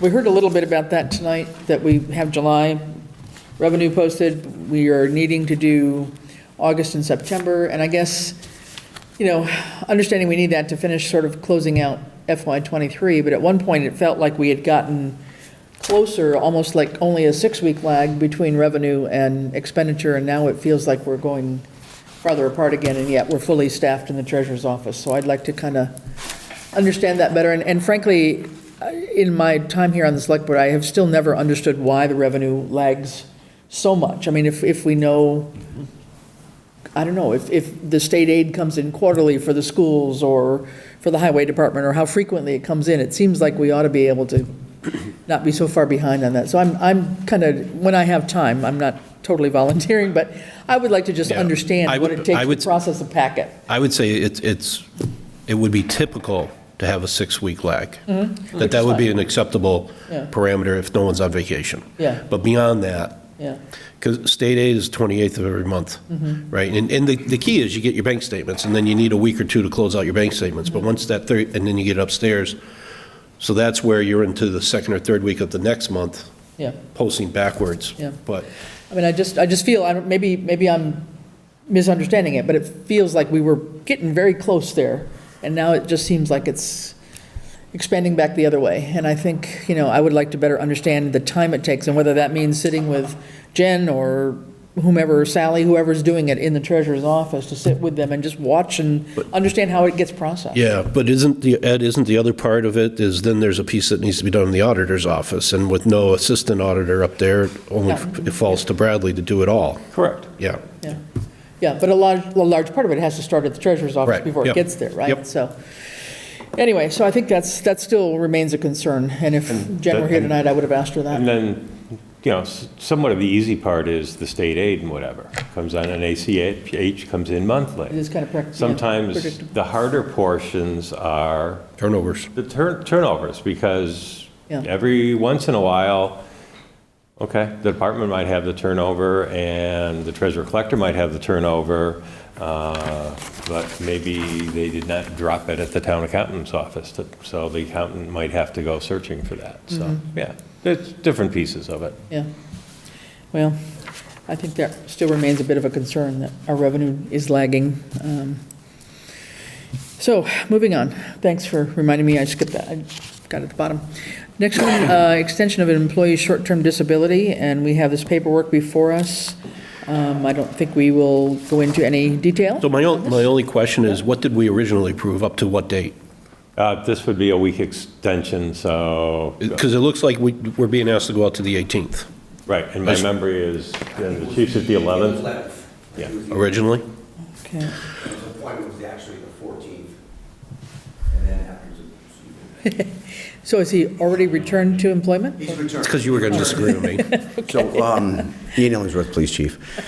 That employee, I believe it was until the 11th. However, his doctor's appointment was on the 14th. Okay, And after that appointment, they extended it to the 18th. okay. Motion to approve the continuance of the short-term disability until December 18th. All right. I hear John and then Dan, second, okay? All those in favor? Valley, aye. Joy? Piper, aye. Johnson, aye. Lumber, aye. Fowles, aye. Okay, thank you very much.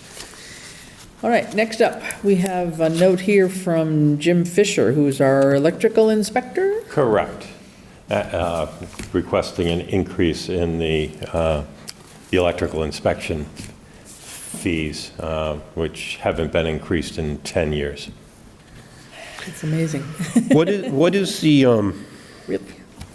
so I'll just take the first one. Single-family dwelling to go from $120 to $140, which includes 2 inspections. Of that one, how is that 140 divided up or apportioned? Is this 100% retained by the inspector? No. It should be in his If you look at the email on the email. other side of that. Let me see if I can find it here. I didn't want to have to read stuff. Yeah, he was proposing basically a 20, so, that here he's proposing a $20 fee increase, so that would make, I don't know what he's basing that on. Just as an example, I guess, an inspection fee of $50 per inspection and $30 for the town. So 25% of electrical inspections are solar. So that would mean increasing the fee to $200 would mean $100 to the town from every solar job. This would bring the fees in line with Easthampton. I'm glad Looks like Easthampton's our benchmark. So it looks like a, So 50-50 split. it's not really a 50, no. Well, So if we're 30 getting, and if we're 50, getting so $100 on solar at the Yeah. new rate of 200, that's 50%. that one is, but the other That's one's, because of the amount sentence of two is inspections that different. go with it. yeah. It looks Okay. like it would be, so if the other inspections are like $80, it would be 50 for the inspector and 30 to the town is what I'm Correct. reading. So all those that got increased to $80, I think that's what he's referring to in his text here. There's a couple that are beyond 80, the new, Right. the multifamily dwelling and the solar, and a new building permit. But most of the others would go from 60 to 80. Right, which And I are think what- one inspection, yeah. Yeah, and that's what I think he's saying, is that would, I don't know what his amount is now. Offhand, anybody know? I don't know. For solar you're talking about? Well, not in general. I mean, if the current fee for most of these inspections was $60, do we assume then that, whatever, 20%, 20 comes to the town and 40 goes to the inspector right now, perhaps? Is that the split? Is that how it's Chair, figured? I'd like to request that the inspector calculate the income from last year at the current schedule and income as it would be with the proposed schedule, so we can see what the delta looks like, because I can't follow the math in the email. So in addition to the changed income under this revised schedule, also be clear what the split is between the town and the inspector. Looks like a 60-40 split on the singles. What I'm thinking, 60/40. I could do that math, and then I could do different math on the solar permit, and so I'd like to Yeah. hear it from the proponents. Okay. And I think on the, looking at the, can't find it right hand, on the revenue and expenditure reports that we got from Bradley, the amount, if it was in here. So here, for example, electrical inspections. Is it broken out by category of inspection? Yeah, it's under revolving funds, I believe. Subdivided under electrical? It is. There's electrical and there's plumbing and. It shouldn't be hard for the employee to generate this. Well, Yeah.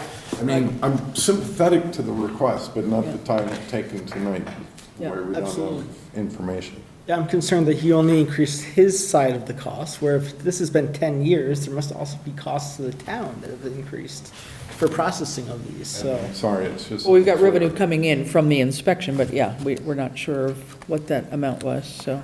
So I move that we table this item, request further information. Okay, I hear a motion. Can I have a second? Second. Motion and a second. Any further discussion? LaValle, aye. Piper, aye. Johnson, aye. Lumber, aye. All right. Fowles eye, I guess, at this point in time. So we'll pick it up at the next meeting and get a little bit more clarity on what it's been. I'm very and what much it is. in support of enhancing our revenue. I don't want anybody to misconstrue that. Yeah. Yep. No, and it looks like we had about $13,680 in '23 from what I'm seeing from the revenue report, but we'll let So him confirm that. if we doubled it, it would be cost recovery. It wouldn't be a generous amount of revenue to balance the budget. Well, it would definitely help the budget, I'm sure. Well, within that department, yes, thank you.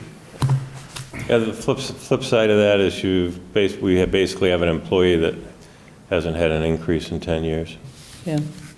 These are part-time employees, right? For the, well, we have the building department, and these Well, you guys could work call it under. per diem or per diem, whatever, yeah. The plumbing and the electrical inspector Yeah. all work under the building department guys. Well, yeah, and that aside, I would just, I mean, Stephen's just asking exactly what we've been asking the Board of Health for. Yep. If this is what it costs you to perform the inspections, and we want to apply this, call it 60/40, whatever it is, this is the fee schedule you need to put forward, and then you can fund your independent contractor at $60,000 a year. You just got to collect $100,000 worth of fees. There we go. We'll pick it back up at the next meeting, okay? Thank you. All right, next, COA bylaws approval. So this is the Council on Aging So Board. my question on this, because the version I have is not redlined, so is this entire thing new? Or could someone point my eye to just what are the changes? You know what I mean? I'm assuming this isn't new, so there's got to be some sort of change. It's been revised, I Yes. believe. It's been in place, but it's been revised. Does it give any new powers or authorities that I don't know that I know that. go along with that big check that was collected, that I hope is earning 5.62% Right. at MMDT? There's a 7-member board. Terms of the board are 3 years, eligible for 2 consecutive terms. I think all of that has been standard. That's all been there. I don't think I was at a meeting when the updates were done. I could not tell you. There's an annual meeting. They have their officers. They have regular monthly meetings.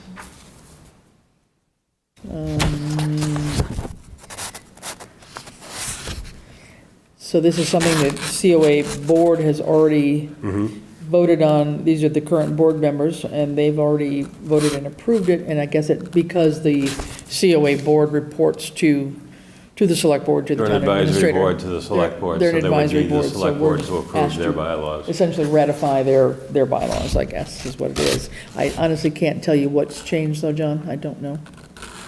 So given that we changed the rules of the road for committees after the date that this was adopted, I think we go with good work done by the Council on Aging and endorse the new bylaws. So that's a motion. That's a motion? Okay. I hear a motion. Do I hear a second? Second.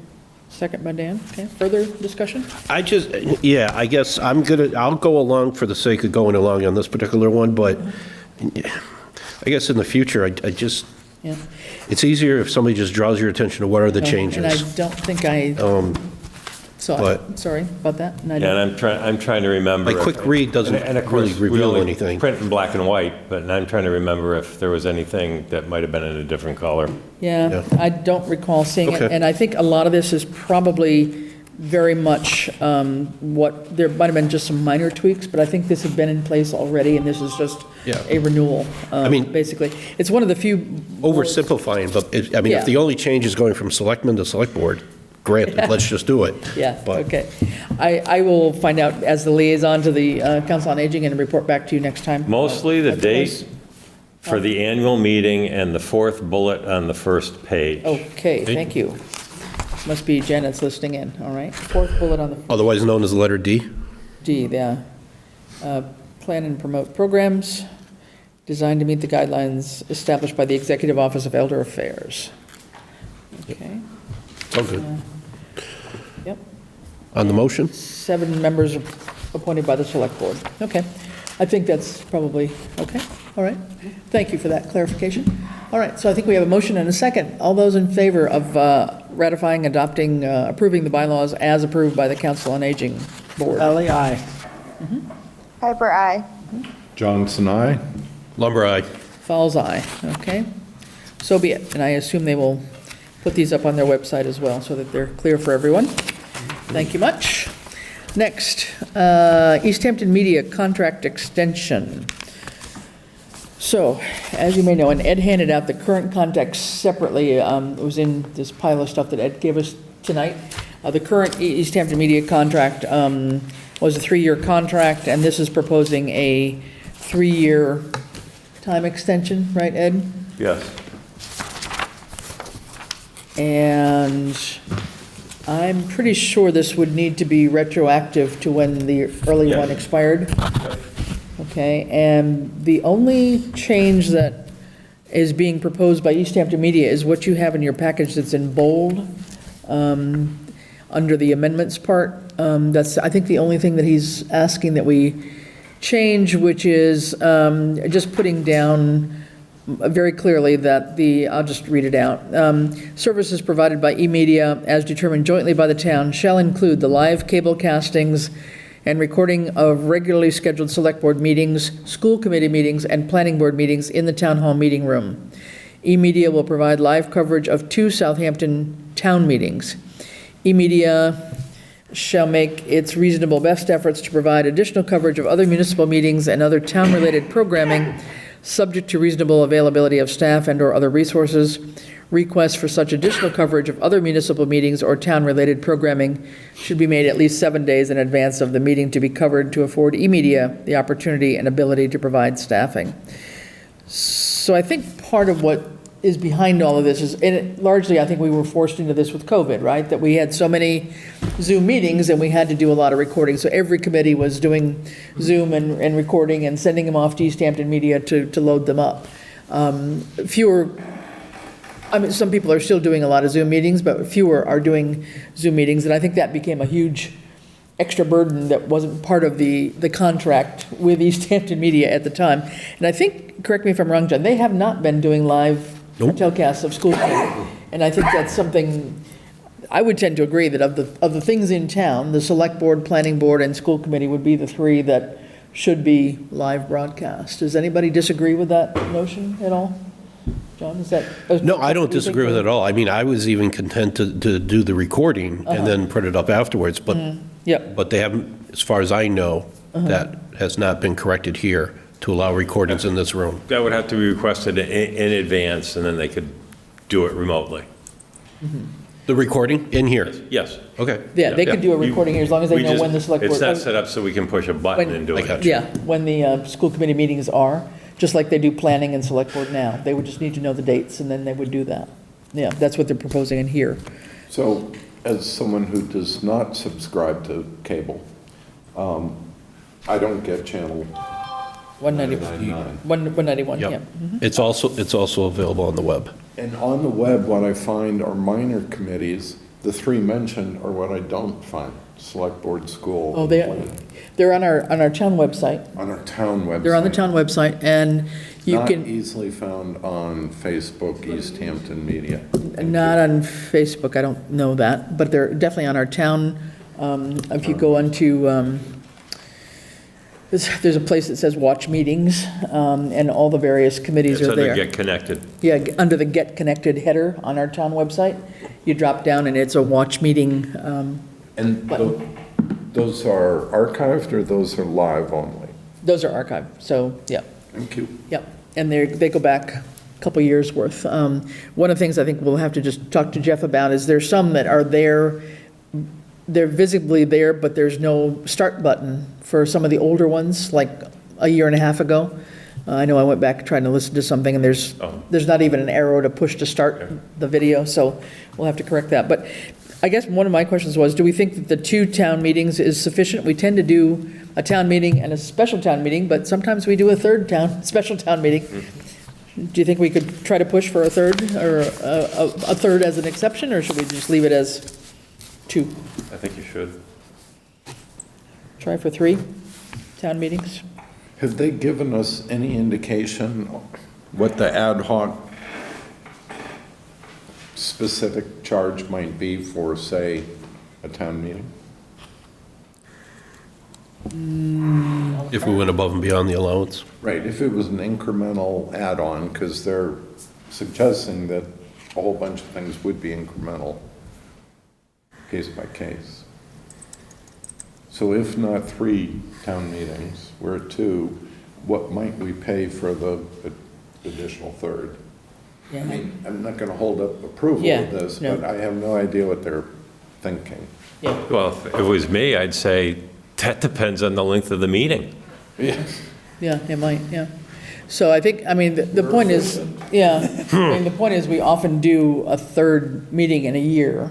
I mean, I think we'd have to look at that, but I think we have often done an annual and 2 specials. There's been occasions that Yeah. we've done an annual and So I mean, just, two I would just specials. favor having some other language in there Yeah, I allowing mean, that flexibility. if they're not willing to give us the third right off the bat, what would, to Stephen's point, what would a third cost us? Is there, again, depending on the length of the meeting, is there a 3-hour minimum, 2-hour minimum? Because there's generally 4 or 5 staff members that work the meeting. It used to be that there'd be like 3. I Yeah. looked around and said, wow, this last one. Yeah. Yeah. And the other thing in the back of my mind is, okay, it says 2 town meetings. We might ask for a third town meeting, but in the back of my mind, do we need a clarification?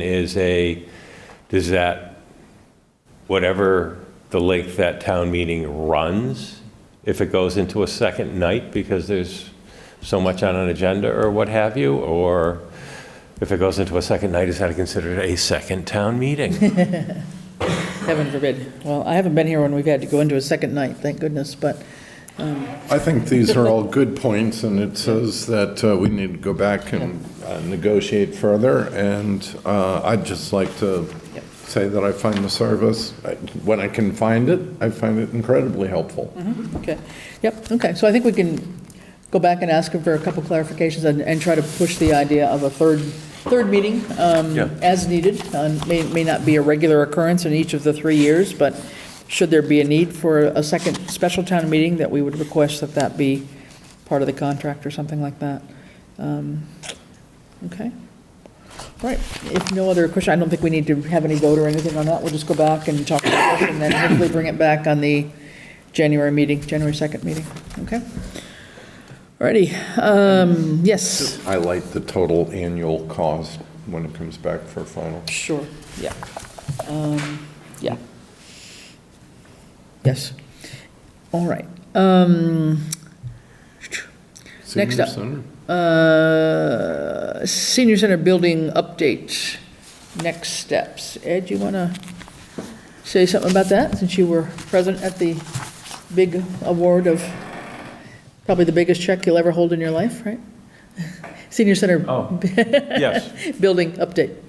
Probably the biggest turnover any of us will ever do in our lives, too, of turning it over. And yes, we have received the check for the COA Senior Center from the proceeds of the Parsons will. It was about $2.4 million, and actually I received another check this evening for a little bit more than to add on to that from interest, which I think was a little over $1,000. But actually getting the check makes things move forward. That's why you're seeing the requests for appointments to the building committee.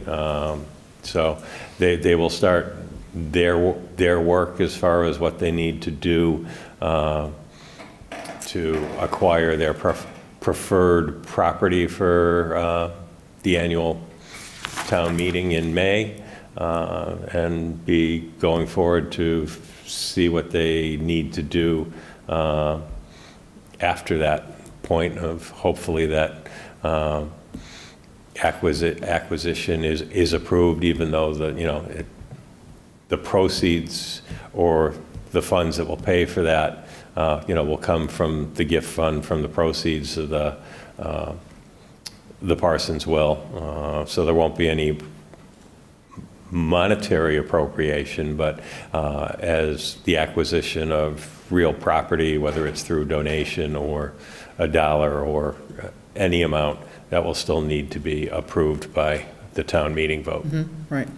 And obviously the acquisition of the property that they've been looking at on Clark Street, if that's where they end up, some of the money from this check would cover that, but then there's funds left to take on the next steps of the actual. Absolutely, yeah. Whether that be, if they chose or wanted to use that to start the design, or whether they wanted to see if they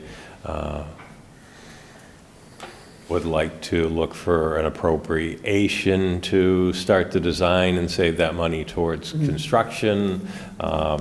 It's also would start, shall we say, the possible process of fundraising, towards those goals, those funds could be utilized towards design or actual construction. I think one of the next steps would be the actual architectural drawings, right? Correct. Yeah.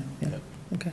And just to clarify for everybody that this check is not going to be mixed in with all of our other monies. There's going to be a separate account for it within the town accounts, correct? That's correct, yes.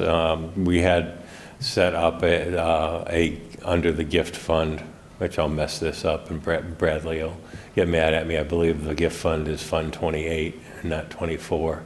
But that was set up originally when we knew this was coming.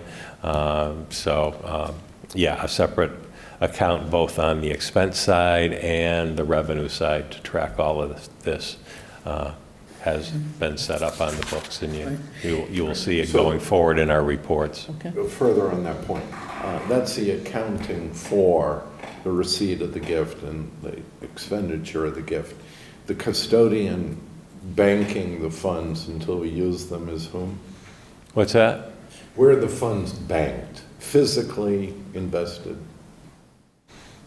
Right now it'll be Easthampton Savings Bank. Thank you. Yeah. Is that the long-term custodian? I heard an acronym I didn't decode. There's not a state trust fund. Yeah, that's the MMDT, but I don't believe Southampton, it's not the primary source. The primary source for Southampton is Easthampton Savings Bank, which I'm sure our treasurer is on top of it, but just providing Easthampton with the MMDT rate, they should be close to matching it. And it is 5.62 as of today, and the interest compounds daily, which at Easthampton it does not, so that's another bargaining chip to go in and do, but. Thank you. But I think one of the things we would. Management of those Yeah. fiduciary Yeah. resources is really important. It has many aspects. Yeah, well, obviously, if this has already earned a little bit of interest on it while we've been waiting, I think we want to keep on trying to do that. That was while the attorney had the money, Yeah, well, yes, indeed. which, by the way, is an IOLTA account, which is like 20 basis points. Oh, yeah. So if they're, saying. Okay. Yeah, and I think the other thing, just to add on to Stephen's here, so this would be one thing for the receipt of the funds themselves, but then once the COA building committee gets involved in fundraising and capital campaigns and whatever else, I believe we'd also talked about a separate account for that it would not be mixed in with the will account. I think we were trying to make that a motion from 3 or 4 months ago when this was maybe being talked about. So just something to remind ourselves so that that kind of level of fundraising can be tracked as well. So, and not mixed in with the actual will account. I agree. Yep. Okay. All right, let's move on. From there, public safety building update. I'll turn to you again. Thank you. And the Public Safety Building Committee is moving forward. They have, I'm going to call it a subcommittee, unless the co-chair wants to differ with me, but they have one subcommittee working along with the DOT as far as what their requirements for curb cuts would be, and if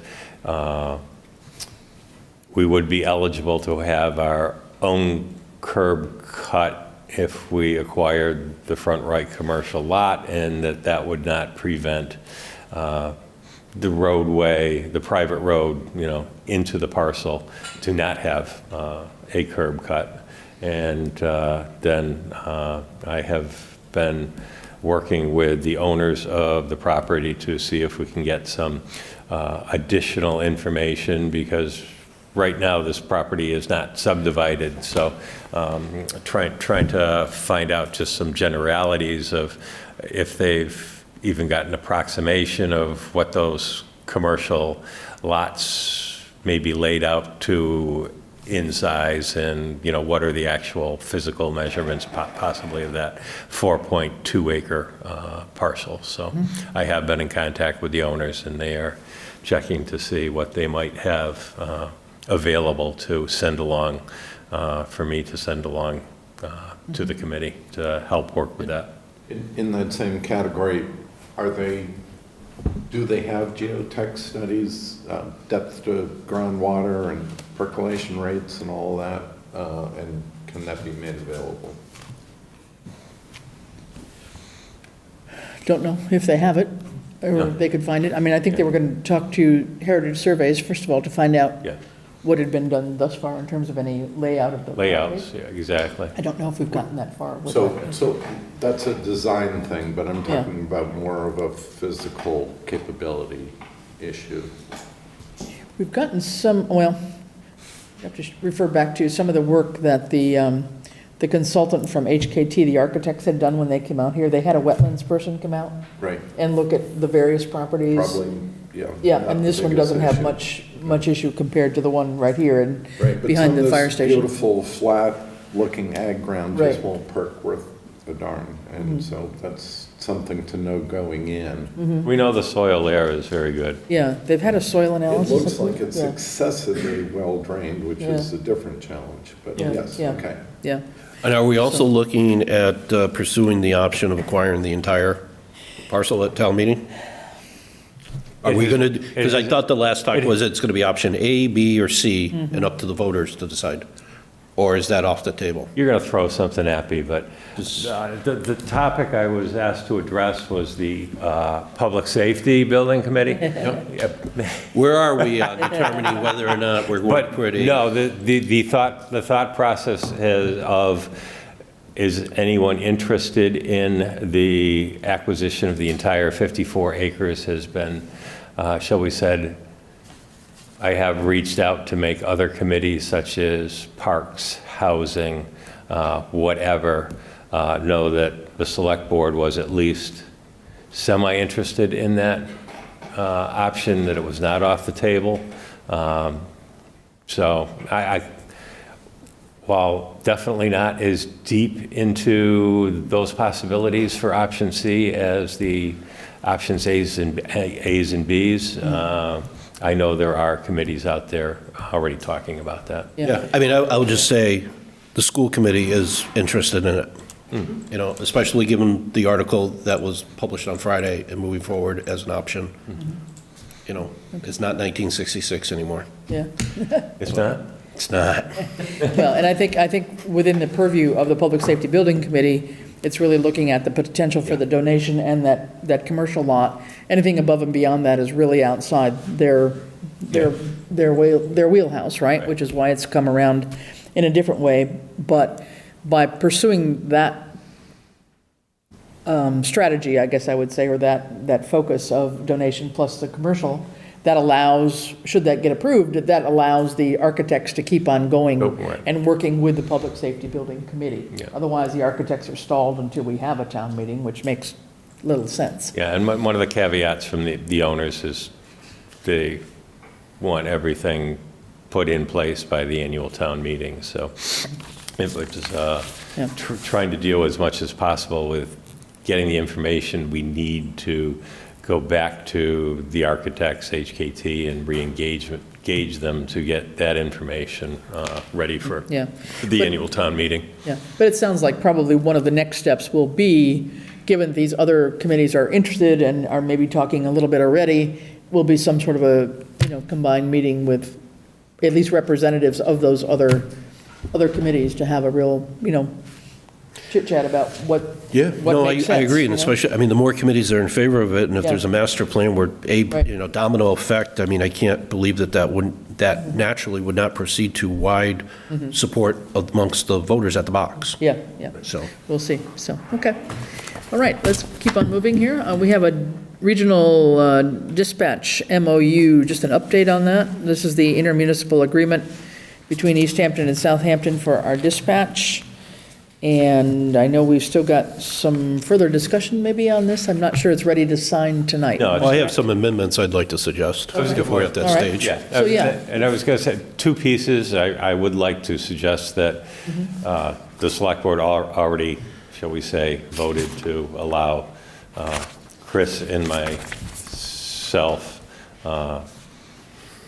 negotiate this. So what I'd like to do is at least have Chris, myself, and Ian within the next week sit down and go over this and see if we have any amendments that we would like to bring forward. And I was also going to suggest if any other select board members, now that you've seen this and had a chance to read it, have any suggestions, if you might send them along to me, for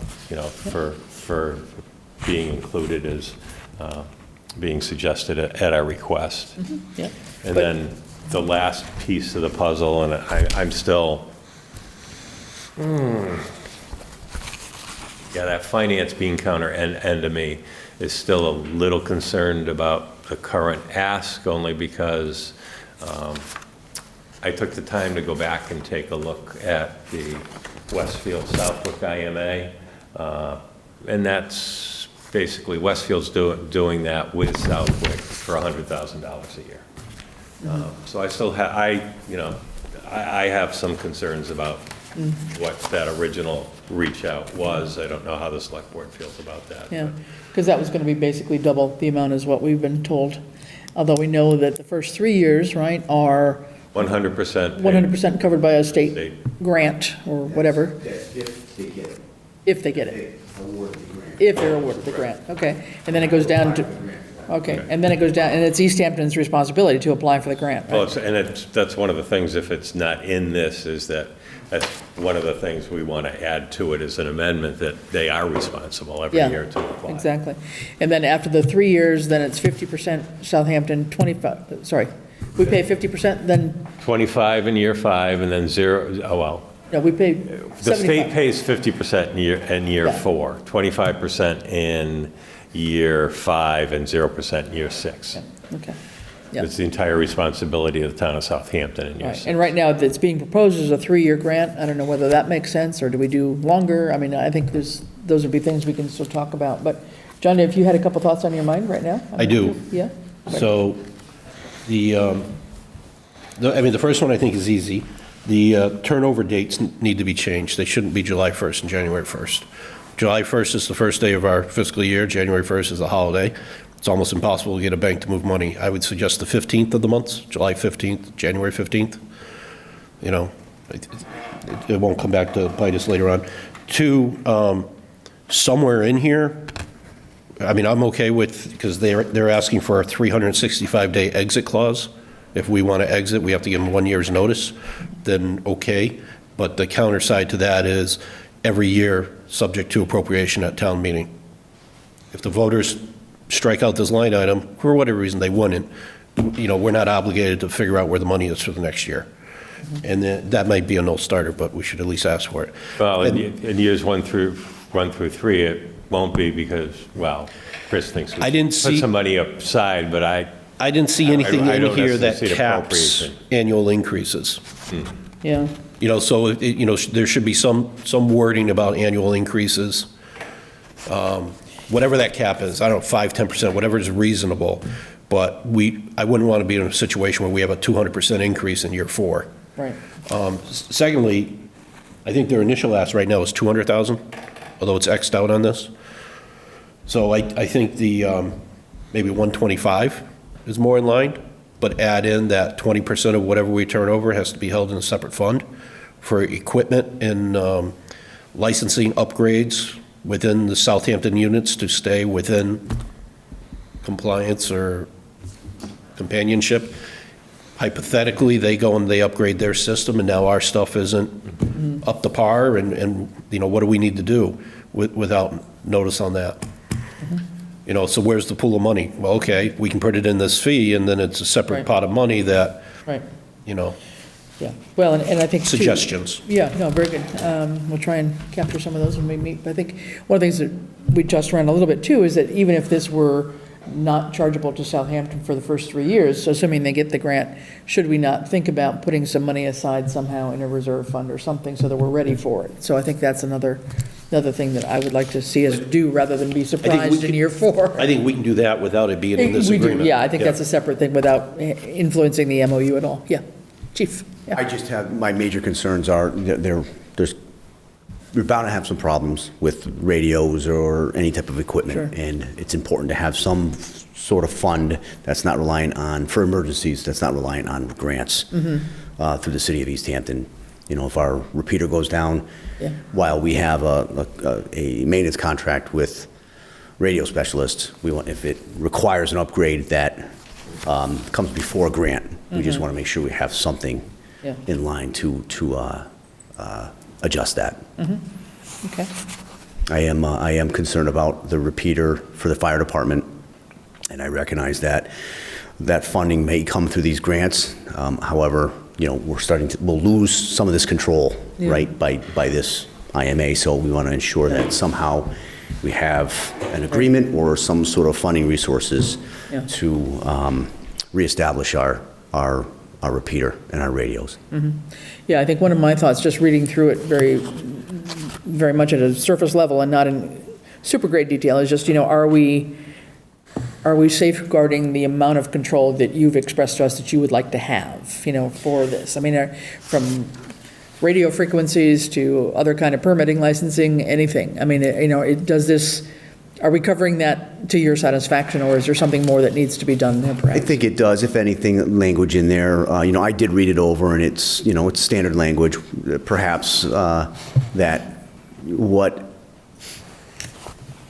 I should say what the Easthampton Police Department is using, is asking of their dispatch resources, we should get that same opportunity. Yeah, okay. Okay. So if I could summarize, I think what I heard is that there are some Southampton-specific equipment needs, independent of taking this step, but then going forward, can we design this such that technology upgrades funded through this regionalization grant benefit Southampton in equal proportion to Easthampton? Yes, as far as the upgrades go, yes, right. We've got I'll to give have you a a for whole new instance. wave of radios across the board, and the grant's going to provide that.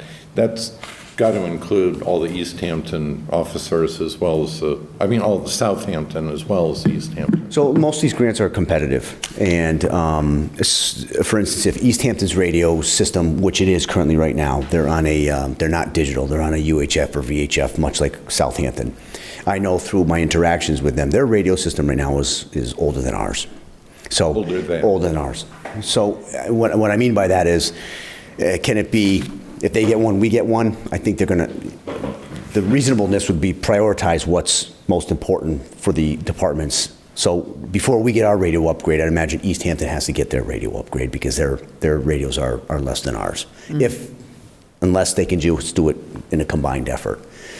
I do see needs that the Southampton Police and Fire will require, and I think that the IMA in some form should categorize these as in a priority level, such as our repeater. I believe our phone system now is not adequate for. We would like if Easthampton were to receive our calls that they can send messages right to or send people right to our voicemails. They can't do that. So there's certain upgrades that I would like to see to make the police and fire department more efficient. Okay. All right. So what we need to do is to meet somewhere within the next couple of weeks to I try think to so. tidy this up a little bit and then Right. get it back to Easthampton and see what their reaction is to it. But yeah. And they're obviously they're going to have needs as well. Yeah. I recognize that. Yeah. Yeah. The developmental grant is with a grant that is going to, and that's a competitive grant, but we had a meeting with the representative of the State 911 Department, myself, and Chris, the chair, attended, and it was very informational, but it allowed us to understand that the State 911 Department prioritizes the initial 3 payments, the 100% payments to the payments to the town, the actual reimbursement. They prioritize that. Yeah. And if a department has too high of an ask, let's just say the host agency asks for $500,000 a year, they're going to assess that and recognize whether or not that's a reasonable, and they might question it. So there's certain. So the state's going to take a second look at it, something that seems a little bit out of whack. Yeah, of course, the anxiety has been the foster child that enables the family to be enriched, and it should benefit the town of Southampton in proportion. What's most important is that we establish a partnership, and through this IMA is Much I better think, the said. best way to do it. Yeah, okay, very good. So we'll plan a time to get together and see what other details we want to add into this. Very good. All right. Next How up. do I get some of Yeah. these sweet computers? All right, next up is excess equipment surplus authorization. So we have 2 parts here, and I'll let Ed and Randall talk to their part. I'll just mention one part that I was very involved in. Thank you. So the 5 pages to the back here, I managed with a couple of little ad hoc tech committee elves, namely the chair, Megan Gentile, who I could not have done it without her assistance, and also Dan LaValle was able to join us. And we basically were down in the bowels of Town Hall in what's known as Art's office, I guess, and in the hallway down there, and looked at all the excess computer IT type equipment. So we have put down serial numbers for all the various monitors, counted everything, photographed everything. It's all organized by lot number, and all that information has gone now to Ed.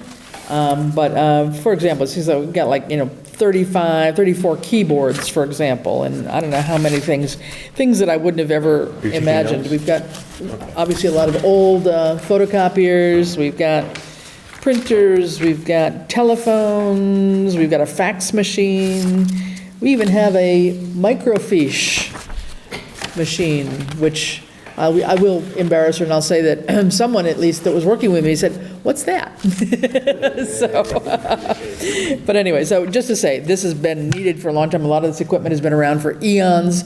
It's underfoot, needs to get out of here, and we kind of volunteered to help Ed pull this together. So now we've done that part, but now the rest of it's got to go to Ed, so I'll let you finish on what the next steps are with this. And would you save me some work and give a 30-second dissertation on how perhaps, whether it's the monitors or the computers, got subdivided into smaller groups so that, because the police department now wants to tag along and has a bunch of stuff like gun belts and things. And I gave him a short answer today. I goes, depending on how many you want to divide them into subgroups, so. Yeah. So for example, we measured the screens of the monitors, for example. So if we had 17-inch monitors, which we did, there happened to be 5 in a group. And we put down the serial numbers, and they're all one group, and so they're all photographed as one lot. Same thing, we had 18-inch ones, there were 6 of those, there were like 7 19-inch ones. So for the monitors and stuff, we did the measurement. Everything else was not requiring that level of detail. Anything that had a serial number, we did. We didn't bother to serial number the keyboards, but we did the photocopiers and the printers to the extent we could find a serial number. So that's all been done. Did you take individual photos of each monitor or just? No, a group. So if it was a lot of 5, they were all together on a table and we photographed the group. Yeah, so next it'll go. Basically what you want to do is, and I'm just going to throw this, say you had 10 utility belts. I'm not even going to say gun belts. Okay. At 10, I'd probably put them in one lot and take a photograph of the 10 of them. If you had 20, I'd probably divide them into 2 lots and take, 2 photos. But the photo basically goes along with the description, so the person that opens it up and looks at it, municipal, can see it. Yeah, I can show it to you. Yeah. Yeah. I want it prepared as well, maybe. I don't want to send it to you, recognize that. Yeah, so anyway, so all the grunt work is done, and so next Chris. goes to Ed. Yes. Are we, okay, maybe Ed's going to say And this. then we've got one for, well. Are we treating these as 2 separate issues tonight? Well, I'm only responsible for one, and then Randall's done something with his, so. Yeah, It's the same you idea. can do them all as one. It's just the information came from 2 different sources. They have to be signed off by the town accountant, which I have the one that he has signed off on, and then the select board. So, I mean, the motion could be one motion for both of them. It's just that So they came to... my questions are on the highway list. Okay. Right, so on the highway list, first an observation, we have a 1991 vehicle and we don't know what the fuel source. Is there a fuel tank even on it? But all these vehicles, do we have the titles? That'll be our next step. Mine. Yeah. That first one was the fire department. Yeah, I know. Yeah. I know. But, yeah. And then I guess just another note, I mean, there's 2 Crown Vics here, but I think the PD's got 6 or 8 hidden over there in the back. I mean, I just documented the stuff. that you have, I know. Yeah. I know. So this is only the stuff that's in the highway garage area right now. We know that there's more to do, but we wanted to get a first chunk done and get this posted, and so the next step will be to put it on municipal, right, Ed? That's one of them, yes, absolutely. And then people actually bid on this stuff. Which I think Randall's list is probably going to bring in a whole lot more money than our little computer equipment. I'd be shocked if we get a comma on this whole batch. But I look at it this way, yes. Chances are that'll bring in more money. We're going through the process. Yeah. My intent is to do one auction, which is one legal ad in the newspaper for all of this miscellaneous stuff that points them to the website. It gives them the period it's open. They can bid on it. They cannot bid on it. We sell some of the stuff. It goes out of here. It's gone. We don't sell some of the stuff. We've gone through the process that we can now say, okay, it's junk, and now I'm going to have to actually pay him to go through the transfer station with it. Yeah. Okay. Yeah. Right. And so this basically is on auction for what, a couple weeks or something, or, yeah, it's like an online auction, basically. Yep, exactly. Okay. I make a motion that to declare surplus property the document titled Town of Southampton Excess Equipment, which is 5 pages long, consisting of 32 lots. In addition, to declare as surplus property and available for auction, the items broken out in an email dated December 18th from the highway superintendent to the town administrator, subject title Excess Equipment. Second. All right, motion by John, second by Stephen. Joy is gone, so we can just take a regular vote if nobody has any questions on this? Yep. Yes. So, once we declare it surplus, I noticed in Randall's comments, and sorry, in the highway superintendent's comments, he kind of indicates he wants to keep the zero turn if he can, otherwise he wants to sell it. Well, we can, So if you want... That's not on this list. Yeah, it is. Yeah, well, I put, oh, no, I didn't list the equipment that the police department has stored. Right, so it's not on the list. Yeah, it's not on the list. Gotcha. It has, Okay. The comment about, yeah. Yep. It has not been released yet. Right. The last time I talked to the police chief. I withdraw my question. So these were things that had been under the police? There are some items that the police have in storage that were came back due to a theft. The retail outlet that they came from does not want them back, so they're still sitting in police storage. At some point in time, those will probably be released, hopefully through the court system, and be eligible as town property through the police department. My recommendation at that point in time would be twofold. It's still town property. It would have to be certified just like this as surplus. And generally through that process, I mean, this stuff we're talking about tonight, we don't want. We did find somebody through Randall's email that seems to still want the light standard. Everything they're talking about that's in police storage is actually brand new. So you've got two possibilities. It's surplus, but first of all, it should be offered to any departments, which the highway department would be wanting. If there's something in there like a zero turn that you use, okay, it stays here. If there isn't, yes, we're going to go through the same process, even though it's new or whatever, we have no use for it, it's surplus. Chief makes a listing of it, it's signed off by the town accountant, it comes to the select board, you sign off on it, it goes on an online auction site. Okay. And the proceeds from that auction, the second one that you just described, wouldn't those go to the law enforcement trust fund versus any proceeds from the surplus here go to the general fund? No, because it's not drug related. Okay. It was retail theft. Okay. I mean, if it was something that was like confiscated in a drug raid or something like that, that's the instance where it goes into that trust fund. I understand that was the funding source for the Teslas in Easthampton. Oh, really? Yeah. A couple zero turns, you never know. Interesting. Okay, so we have a motion and a second. It must be true. You would have been surprised at some of the equipment we were able to buy in West Springfield because we had a couple of people on the drug task force. Yeah. And so we got a lot of money back from that.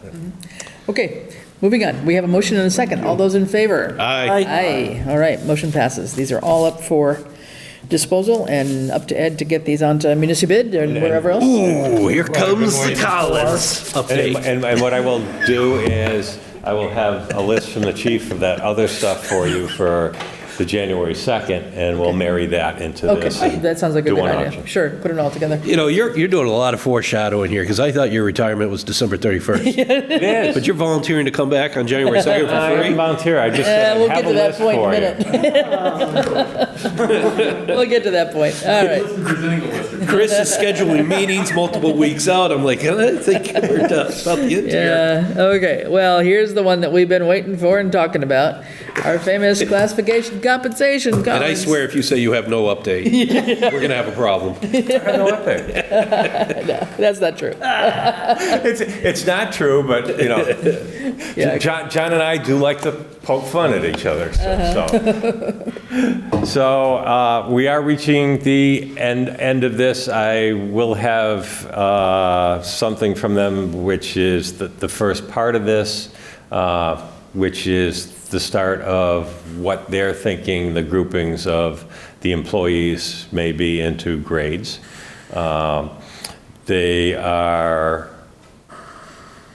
probably 90% done with the salary study portion of it, except that I did get, because I reached out and said, okay, what's left? Do we owe you anything or whatever?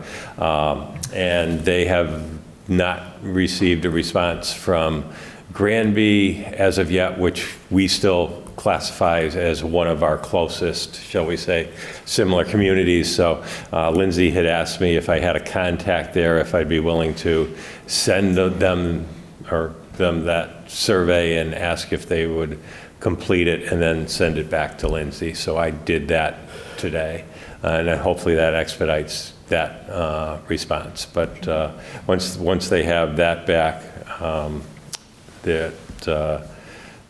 I would say it's probably just a couple weeks after that that they have a draft study back for the select board to take a look at and ask questions about. So we were about at the end of the line. Mm-hmm. Yeah, then as John knows today, there was a couple of positions that I was concerned about getting right, so I wanted to clarify those and get those into the system. So we've got everything. So we'll see a written report. Will it be presented and interpreted by the Collins staff? You'll get a draft. You'll have an opportunity to go back and ask questions on that and amendments. And yes, I would expect them at the end before you approve a final one to actually have, but whether it's a remote in via Zoom or whatever, shall we say face to face with the select board. Yeah. No, I think we would like to do that, probably like we do with the auditor, just have a meeting with them, whether they can be here or at least via Zoom. I think that's going to be really important, but probably not on this first step that you're talking about, a little bit later in so by the end of January, maybe, hopefully. Yeah, I would hope a little bit before that, but yes, I would say by the end of January, it should be finalized. Okay. Would they commit to a date? I mean, how can you commit to a date when you can't get information from somebody? Yeah, if they're waiting on another town now too, so, yeah, but anyway, they know that we're waiting. We've made the point more than once, Yes, so. thank you. We will have it hopefully in time to make some decisions for the budget process that we'll be going through. All right, well, we'll keep on them, and hopefully, if there's anything we need to do, let us know. Next, Fire Chief, job profile duties. And this is the Fire Chief Selection Committee charge. I believe, John, you pulled this together for us here? I did. Yeah, so I don't know if that's where this comes in or if that's under old business. But the update on the search is that I've reached out to the committee, let them know that hopefully this will get approved tonight. I've heard, and I've asked for availability over, I think, a 2-week period. And I've heard back from all but one member, but I'm confident they'll get back to us at some point soon. Good, but you actually have your full committee now, though, right? We do. You've got the full committee, right? We do. I'm just waiting to hear back from our department head appointee. Wait a minute, time out on that, because I did email you a question. How can you have a full committee if you said a department head in that charge, the department head elected by other department heads? That's, yeah. My understanding is there was a department head meeting where it was asked for a volunteer, and they all unanimously appointed our police chief. That's what you told me 3 or 4 months ago. And then the police chief and I went out and solicited a non-community fire chief. And that's where we stopped. I wasn't there. You two were at the department head meeting. Okay. Elected may be the wrong word. If you want to say selected, appointed, nominated. Yeah. Acclaim. As long as we can hang our hat on that particular meeting, I'm fine with it. Yeah. Yeah. Whatever. I'm not allowed at department head meetings. I don't know what goes on there. I'm good with that. Yeah, I know you don't want me there. Oh, no, not you. I mean. John, is there any way you made with your email transition, I think that somewhere else because It went to your new one. that's not mine. That's my email. Who's Ian Illingsworth at southampton.org? Not me. Really? Yeah, No, I have my own. he's server. on his own service. He's not on ours. I went into the direct, I started typing Ian, and it came, and it pre-filled. I, Illingsworth at. Guy? No, I. Oh. Illingsworth. I've learned that I've missed a lot of those emails as a result of that. It's still the same. What? It's at chief@southamptonpolice.com. Yeah, all right, so I'll fix that, but I think that other email is out there on our server, so there should be an automatic forward. Check that out. Didn't know that, yeah. Okay. Check your voicemail, too. Well, I think I had a couple comments on it, John, just a couple things that I wanted questions on, so I don't know if we're going to be totally ready to sign it tonight. Can it be signed on the 2nd rather than tonight, or do you need it tonight for me? I just had a couple. Well, I mean, if they're consensus, everyone's good. I mean, unless you want research. Well, no, I've got some just clarifications I wanted to know. So, Sure. Under the mission, so we'll work to identify an assessment center to be used, and shall name up to 3 qualified finalists to be interviewed by the select board. Yep. So later on in there, we want to put 3 people, a minimum of 3 people through the assessment center, and if all 3 come back equally weighted, then it's up to the select board. If only 2 come back and it's, Okay. these are the 2, then. All right. Under the schedule, it would be February 28, 24, not 23. Yep. And just under the selection process, applications are submitted to the select board members via their official town account. I think that would just be to you, no? Yeah, that's So- where they're sitting. Yeah, so to the select board member serving on the committee, not all of us, right? Because it would not be public. Good catch. Okay. And I guess I just had a question on the cost. You said in that same grouping, we'll select 5 or more candidates to be interviewed. Do we have a cost per person at the assessment center? Do we know that? No, yet? because we haven't met yet to Okay, solicit an assessment center. okay. I had one question too about the Yep. interview process. Are you going to be asking the same questions to each candidate, or will you say each candidate member will likely have time for 2 or 3 questions? Are those? Right, so the generally accepted practice is it's the same questions, even if you already know the answer from who the person is. But, right, so the committee would meet ahead of time. Okay. We would agree, 5 members, we'd agree on 10 or 15 questions. Who's going to ask what order, and then we stay consistent through the interview process. And some sort of a scoring matrix maybe to go with it? Yep. Yeah. So I know you were going to mention matrix, right? I beat you to it. Yeah, matrix. A scoring matrix of. It gets of past the- a certain time of night, and my brain. Yeah.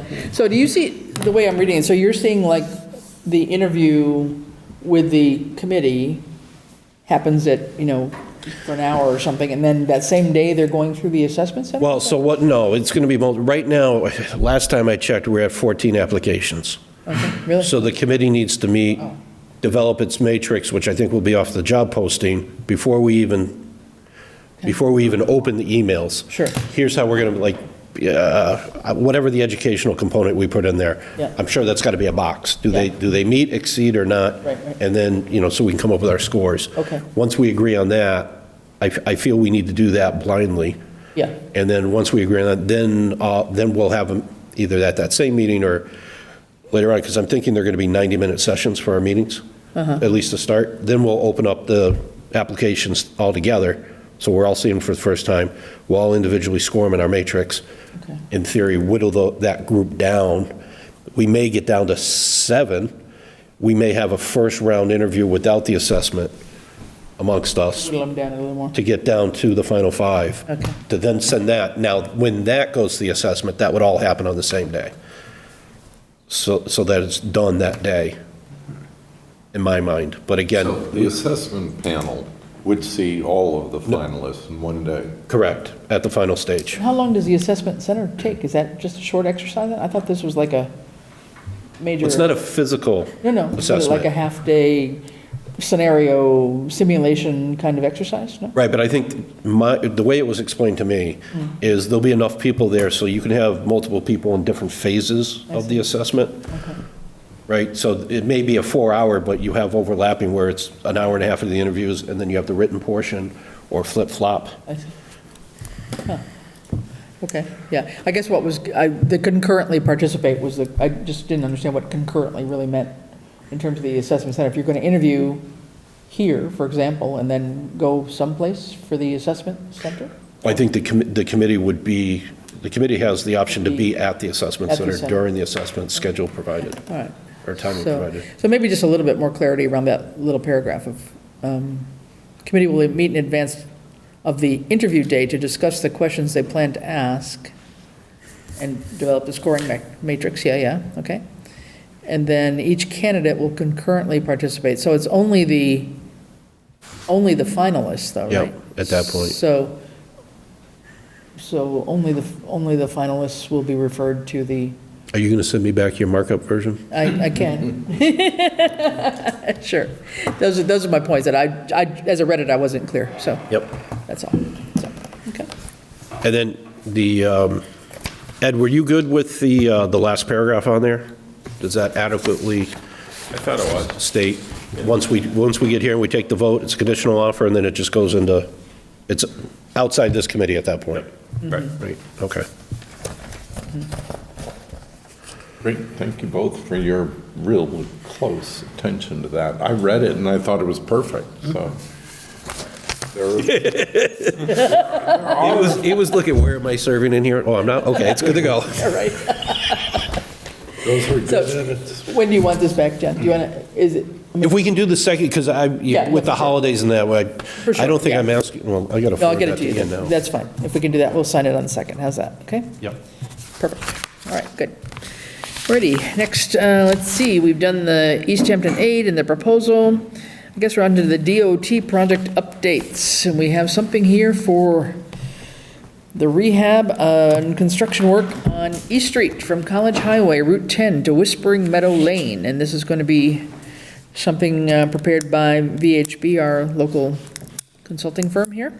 Yes, we have that proposal back. The highway superintendent, Randall, has a couple of concerns with how it's, a couple of the points regarding drainage, and then, shall we say, interaction between this design firm for East Street and the Greenway design firm. But Randall, why don't you? Yeah. I don't think you've gotten a response back from Amanda yet, have you? Not as of when I left the office today.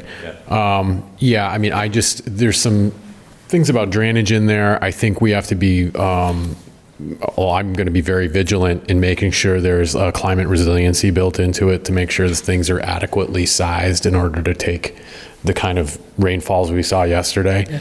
In addition, we have a number of goals through our MS4 permit to employ best management practices, BMPs, and I want to make sure that we use those at every opportunity.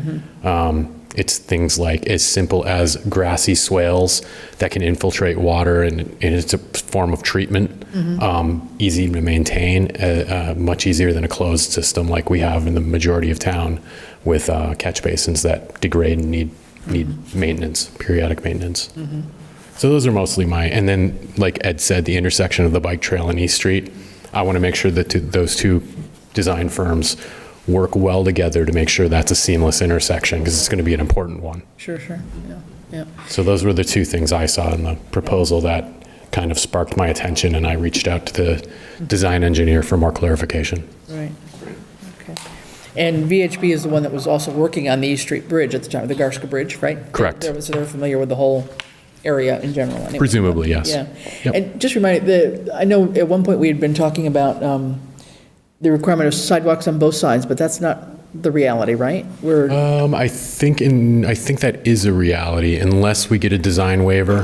Right. They would have to apply for a And waiver. my understanding is that design waivers are not easy to come by for that, because the state has a healthy transportation mandate or I just policy. think with this initial part, with going through the historical district of East Street, I think that's going to be a challenge. We'll see what we can do. Yeah, I but- think that would be something to think about, because I think we're not going to necessarily want to cut down a whole bunch of trees, I don't think. They've been there for eons either, so, yeah, okay. Good. Any other thing we need to do on this for now, or just be aware of? Do you, rather than having them sign this tonight, do you want to wait to hear back from Amanda's responses? What do you think? I mean, I think the responses are going to be, she takes my comments into consideration in the design. Okay. Then depends on how fast you want to get going on this. We've been waiting so long just for the proposal that That's my my thought. recommendation to the select board that would be if you would please approve this tonight. I have to get the Chapter 90 request in too, because we're going to be using Chapter 90 money for the design Yeah. portion of this. So would we have enough money to cover? This is like 400,000? Yes. You have enough money to cover? I specifically made sure we had a chunk of money to account for this, because this was a priority of the select board.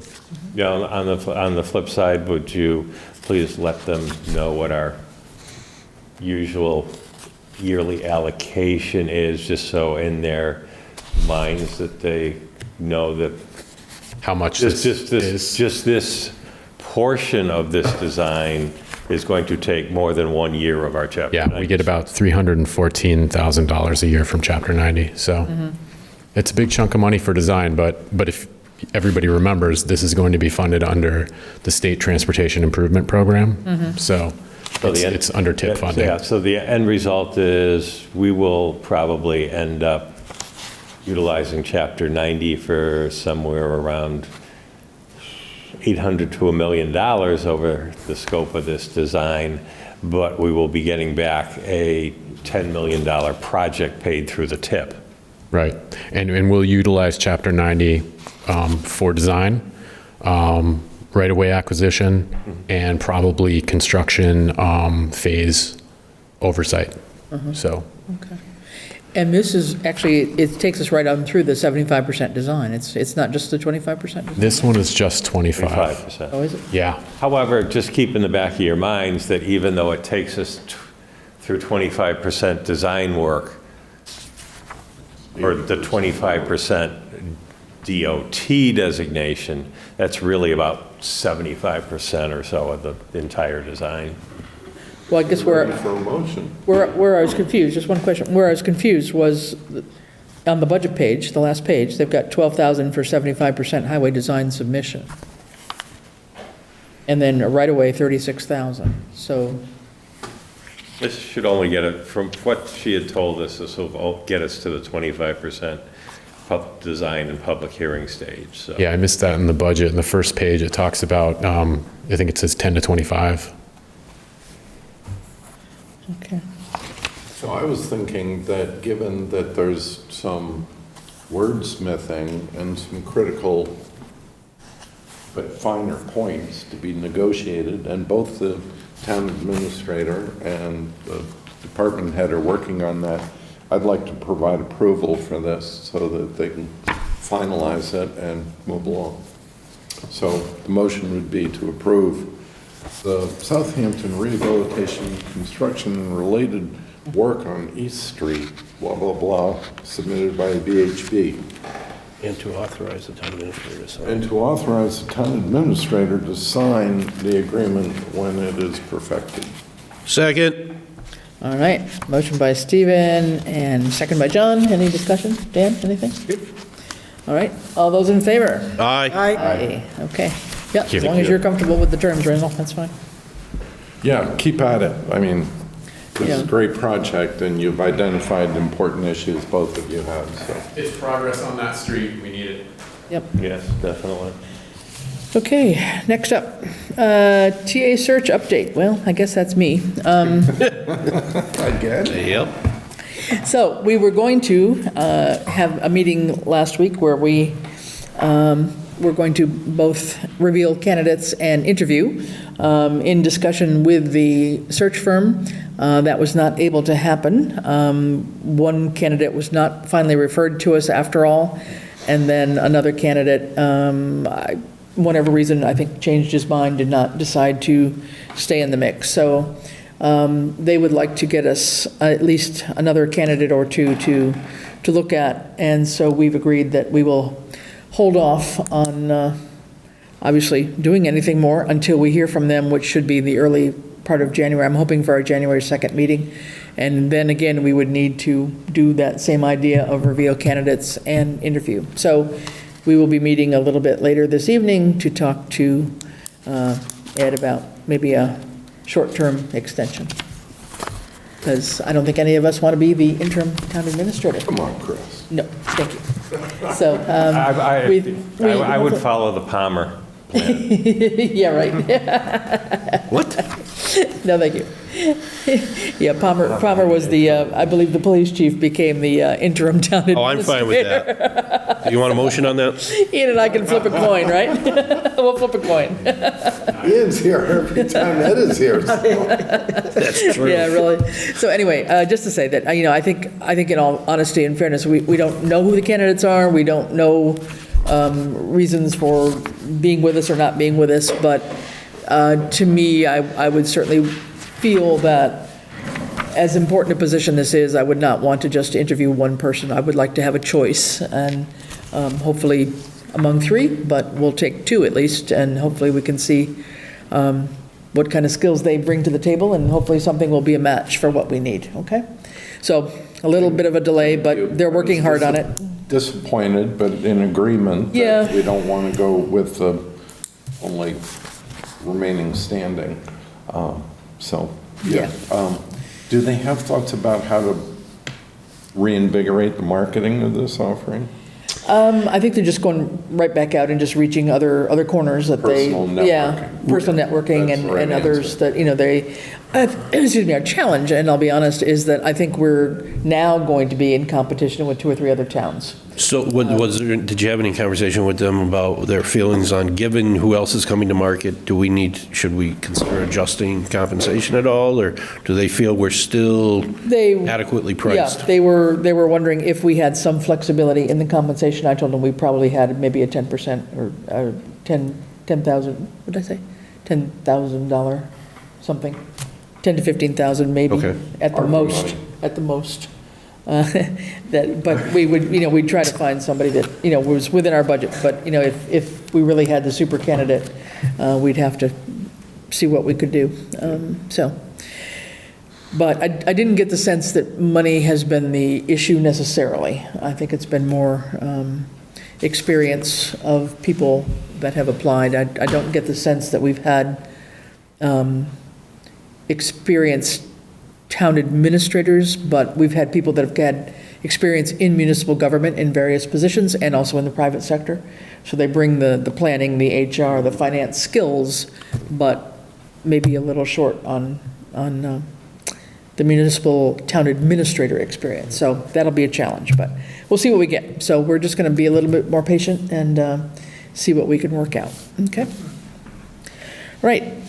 Expense and revenue reports. So we have before us the expense reports for '23, and then, as Bradley said, he's got a little bit more reconciliation to do with Jen on the posting of the revenue for August and September, which should then allow him to hopefully finalize the '23 closeout, yeah?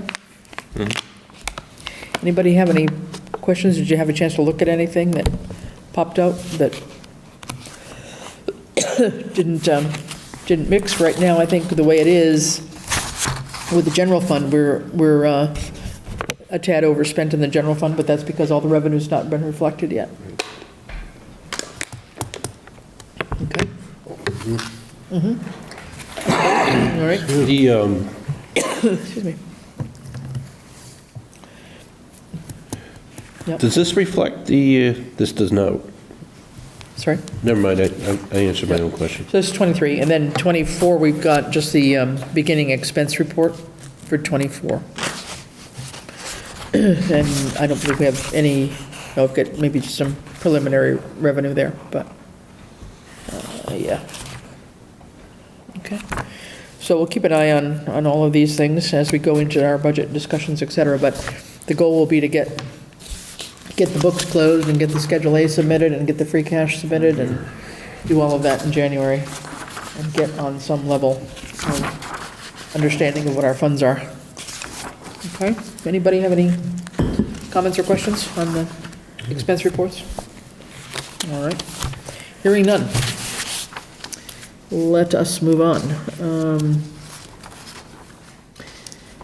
FY24 budget process and priorities. So we heard from Bradley tonight. He's working on a new spreadsheet of sorts to send out to the department heads that will still have a couple of years of past history of actual expenditure from maybe 22, 23, 21, 22, I forget what he told us. But the chart had been much more complicated in the past, going back to like 2014 or something crazy, which I don't think we need. So I think he'll have a simplified chart for people to use and fill in. So Ed, you want to fill on that? Yes, and this year the budget letter will go out with that under Bradley's signature, but I figured it was a good opportunity to actually ask the select board if you had anything in that letter you wanted to put in there for priorities for departments to look at, whether you had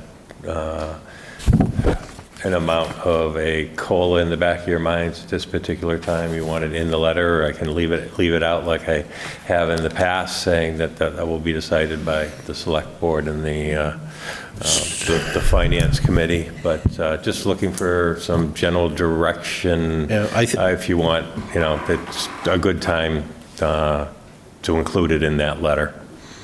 In my template. John? I think we should send the clear message that for all the non-collective bargaining employees and non-employment agreement, the highly comp people, the people that fall under the PPP schedule, that they should be budgeting as if they are going up one full step on that scale that we had in place. Now, we still want to bring in the Collins report, and we want to look at that, but short of not getting that in place, the intent should be that everybody moves up one step, not somewhere in the middle or any percentage like that, I think. So rather than as a placeholder. Rather than doing like a 2% COLA like we've often done? But then we get in those half steps. Exactly. In between there. That's our problem. It's just go the step. The scale's already been put there. Collins report comes out. If we already have that in there, it's going to lessen the stretch we have to get versus holding it at zero. Yeah. Now, if we want to do something else, that's fine, but I think we should put some incremental number in there. Yeah. And I might, even though you're probably going to have a totally new grade and step scale to go by, which will throw this all into,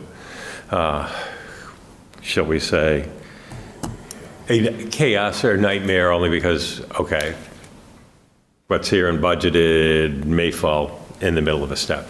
I'm just going to say this from the last process is we've established the step scales. Rather, and here's my suggestion, rather than saying everybody moves a step, those steps are 3% in between.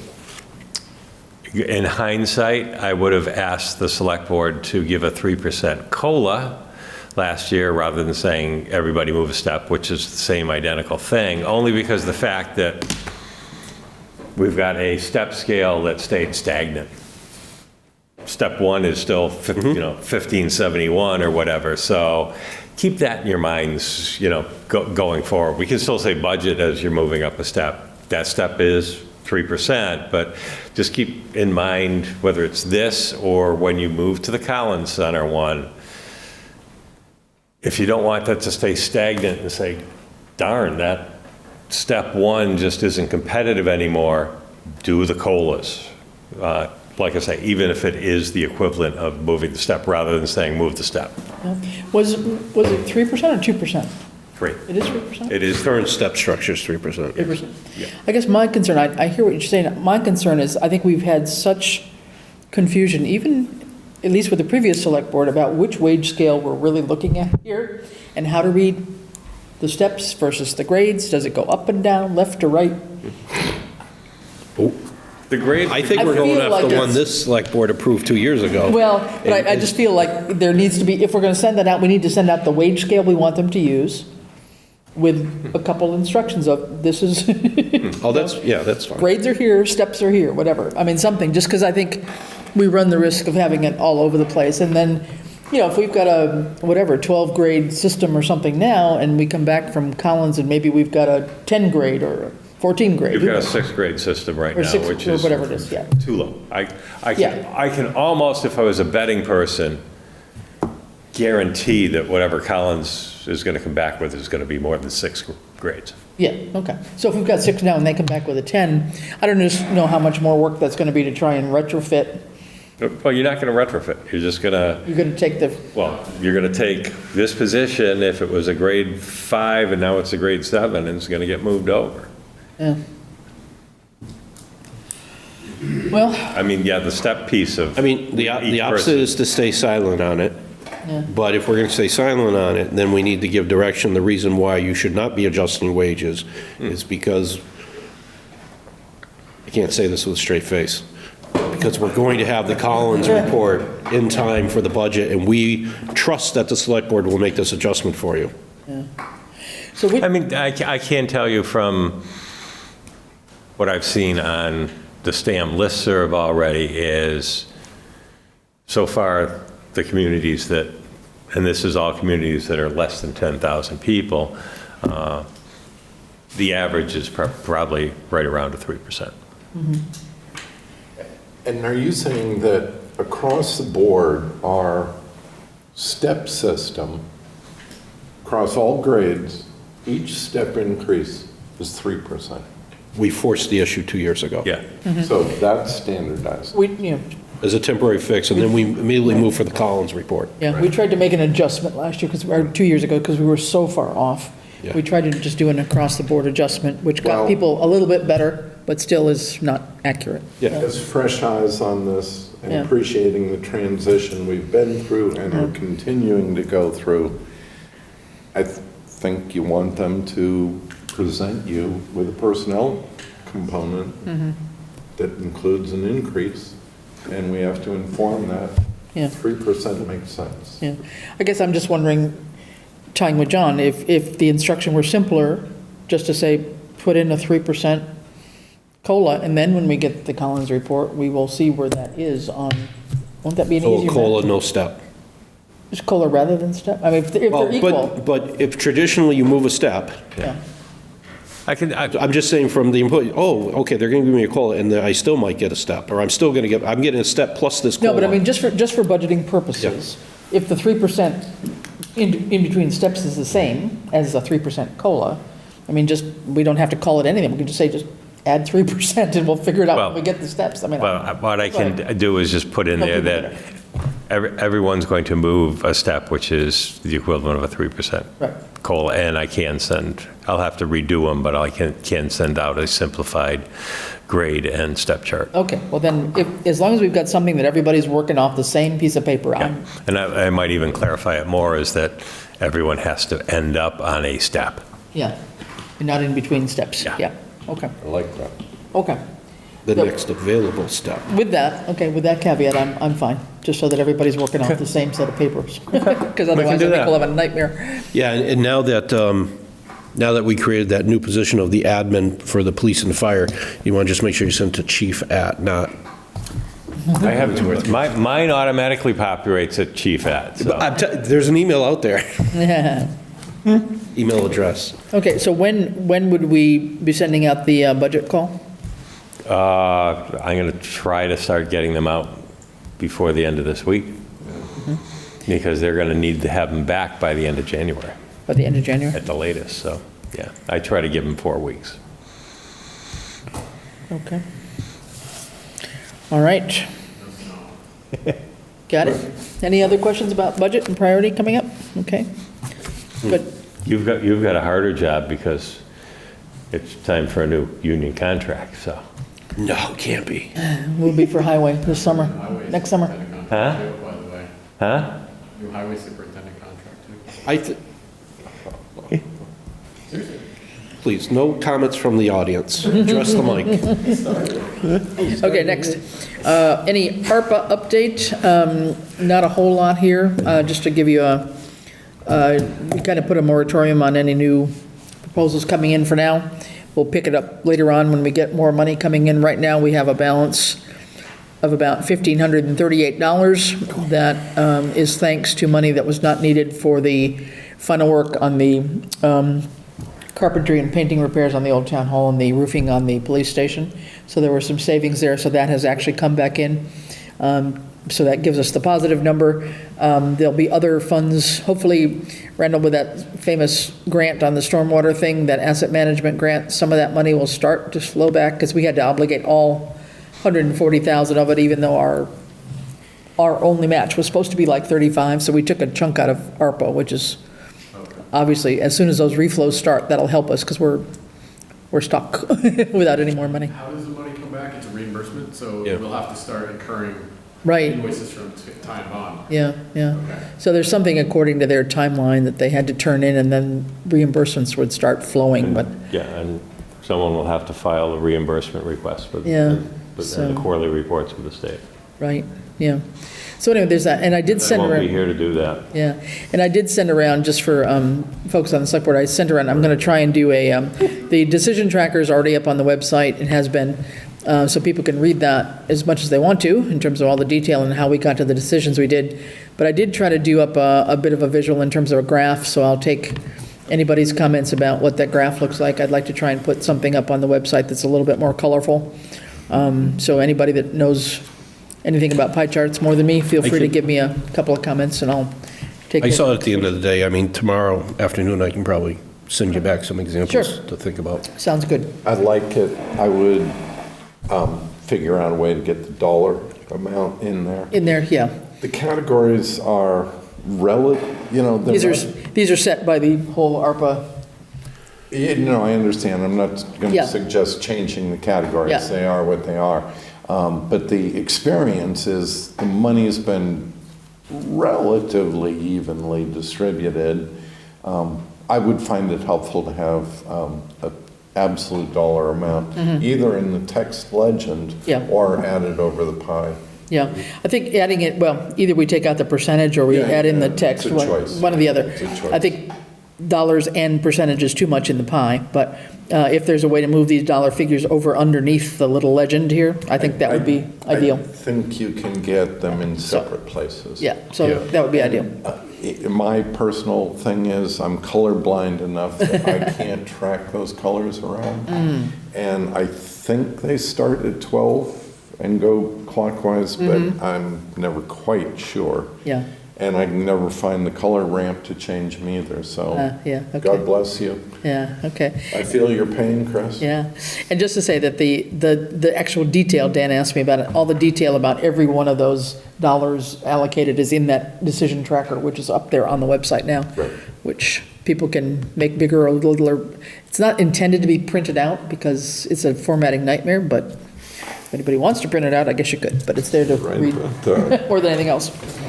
So at this point in time, nothing new that I'm aware of on ARPA stuff at all. Financial closing, I think we've talked about that. Any more comment about that? No, I think Bradley covered it well earlier. Okay, let's talk about the status of the FY22 audit, as well as the federal single audit, which was for some of the ARPA money for FY22. Yeah, on the regular audit side, they have a couple of things they're looking for from the school, and then on the single audit side, they sent me a list today of the ARPA information they still needed, so I will take care of that. Okay. All right, so things are progressing at least along that. Good. All right. Next up, draft amendments for the PQB rules and regulations update. I know you were talking about having a hearing, is that right, John, or a public meeting, rather? Yep, there'll be a public hearing on the proposed changes. Okay, and that's going to be when? January 28th. Okay. We pushed it out a week because of the holidays. Okay. So it's the fourth Thursday. Yeah, and it'll be a public information meeting or a real hearing, per se? I mean, Hearing like a poll hearing. Yeah, Yep. okay. Anybody can talk for or against. Okay. Sounds good. All right, any other business that can't wait until the next regular January 2nd meeting? I believe we should need to extend the interim fire chief, Rich Fazoli's appointment. Yeah. Move to extend his appointment until February 28th, 2024, and/or a named successor is sworn in, should it occur sooner. Okay. All right, motion by John, second by Stephen. All those in favor? Aye. Aye. All right, very good. Yeah, good point. Yeah, that was only until the 31st of December. So we do need to think about Concom. I don't know, Joy has obviously made it clear that she's probably not going to be available, which I think is Just totally understandable. understandable, given that we may have a new little mini member of Select Board anytime in the next 2 weeks. So we can play this game again. Sure, does somebody want to volunteer, or do we just start naming names? So is that what we're looking for as a member of the select board? Yeah, just to fill in to fill in for the quorum for Concom, because they don't have a quorum with Kathleen out, and then we'd put Joy in to kind of. And that is actually effective on the Concom. Oh, right, because select board appointment all across the board. Yeah, no, different committees have different charges, and the Concom works that way by select board appointment, so I can see why you could appoint a member of this board. Right. To fill the vacancy, and they would be voting, and they would be quorum eligible, and for a limited time, I will take that. Okay. Unless somebody else wants it. I just want to clarify, I think it's the chair position as well, so making sure you're taking on that Of the responsibility. Concom? Right? No, because didn't the vice chair step up? No. I don't know. I don't know. I mean, the vice chair should have That stepped was up. the treasurer position. Or somebody, Art? Yeah. He's gone too. no, well, Well, it's either that or we move to disband Concom. So what do we want to do? there was a vice chair I thought was going to take on, but I don't know that, so that's. I don't think she wants to take it on permanently. However, by being vice chair, if you don't have a chair, it's your responsibility. Right, Yeah. exactly. No, until that time, but I don't think the select board person was to be the chair. I don't think so. I withdraw my comment. I hope not, but I don't know that. That's a non-starter. No, really serious. Do we have any Concom meetings Particularly before? for the winter period. Well, do we have any Concom meetings before January 2nd? If not, we can hold off and clarify that till then, if we need to. Let's just I take don't think so. take a quick look. I think it's the 8th. Yeah, I don't see anything on here real quick. No, committee president, I don't believe so. So I think, let's hold off. We'll come back to that, and we'll put it on as an agenda item, okay? Thank you. And we'll be a toss-up between Stephen and Dan. How's that? Or a fresh recruit. Yeah, well, that too, but I mean, yeah, in 2 weeks' time, I don't know if they're going to find somebody, but hopefully they're looking for somebody. Well, Yeah. actually, George reached out to me today asking what the process was for someone to be appointed to. So Okay. I sent him the application. volunteer appointment Great. form and told him it needed to come with a cover letter or a volunteer. So I'm hoping that maybe he just didn't ask that question out of the blue, and there may be somebody asking him about it. Yep, okay. Alrighty-o, let's keep on moving. I think we're at old business. Stormwater utility study. Maybe if I've still got an opening on any other necessary. Oh, I'm sorry, go ahead. Tell me if this should be an executive session, but since Randall's here and we heard from town moderator, Mr. Floyd, about a cemetery issue that he was concerned about, and it connects with conservation. Stormwater service pipe that discharges at the back end of the cemetery and is posing some operational issues for the cemetery that may have been overlooked for some time, but a real environmental issue, as I understand it from George. And it needs a site visit, Dan. I was impressed by my conversation with George that after yesterday, it's going to be way worse. Right. Yeah. We'll see. It's been Microphone, please. Yeah, come on. This has been, it's been an ongoing issue for a long time. so Yeah, like, it's been an ongoing issue for quite some time, and the erosion has been very slow in progression. Okay. Yeah, it's a slow burn. It's on the back burner, but our list of Yeah. things we need to accomplish is this long, and it's Yeah. not even in the top 10. in Well, my and figuring out opinion. what we would have to do to, move the Well, pipe or I think, what is the age of the pipe? Oh, it's put in. Unknown. I think I've done extensive research on this, and I believe that it was installed.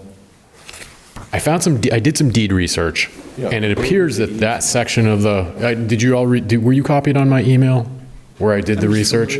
So it appears. The easement and has a date. Yeah, the easement was purchased in what was 60 something. I was going to say in the 1960s, probably. Right, and I would suspect that's the same time that Pomeroy Meadow was rebuilt with, engineered drainage.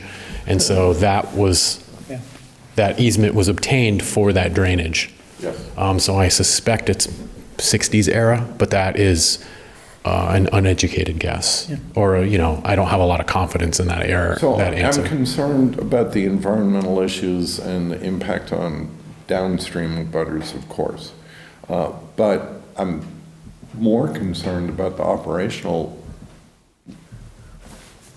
issues for the cemetery. You mean them Burying installing people on graves top of in the an easement? pipe. Yeah, Yeah, I share your concern. yeah. So I don't know if that's been looked at previously, Ed, but and again, if this should be taken up in executive session, I would understand. It's a very sensitive matter, but I'd like to look into the legal issues involved with a perpetual plot over land that you don't control entirely. It was acquired for the purpose of drainage, not burial. Yeah. But That is my understanding, but again, I don't have a full picture of the story, so. Yeah. And- Everything indicates that it was purchased for easement. Yeah. Yeah. Okay. And so- I think that's as much as Yeah. I want to get into. I think that's tonight. probably all we can get into tonight. I mean, we probably need to have a separate set of meetings around this and figure out what's the strategy. I mean, Yeah. what would we do to even correct it, and then where would we get the funding to do it, and what would it take, and that, without. Yeah, I would doing that, think we're definitely just want some talking engineering oversight theory. I on mean, this, just I'm because assuming- of, I'm assuming that new burial plots are not going to be sold down in that general area. That's not what I'm seeing. The issue is not going forward selling. The issue is what's already been sold. And Yeah. who's there? And Yeah. either alternative to the resolution of this is expensive. Yeah, I'm sure. Yeah.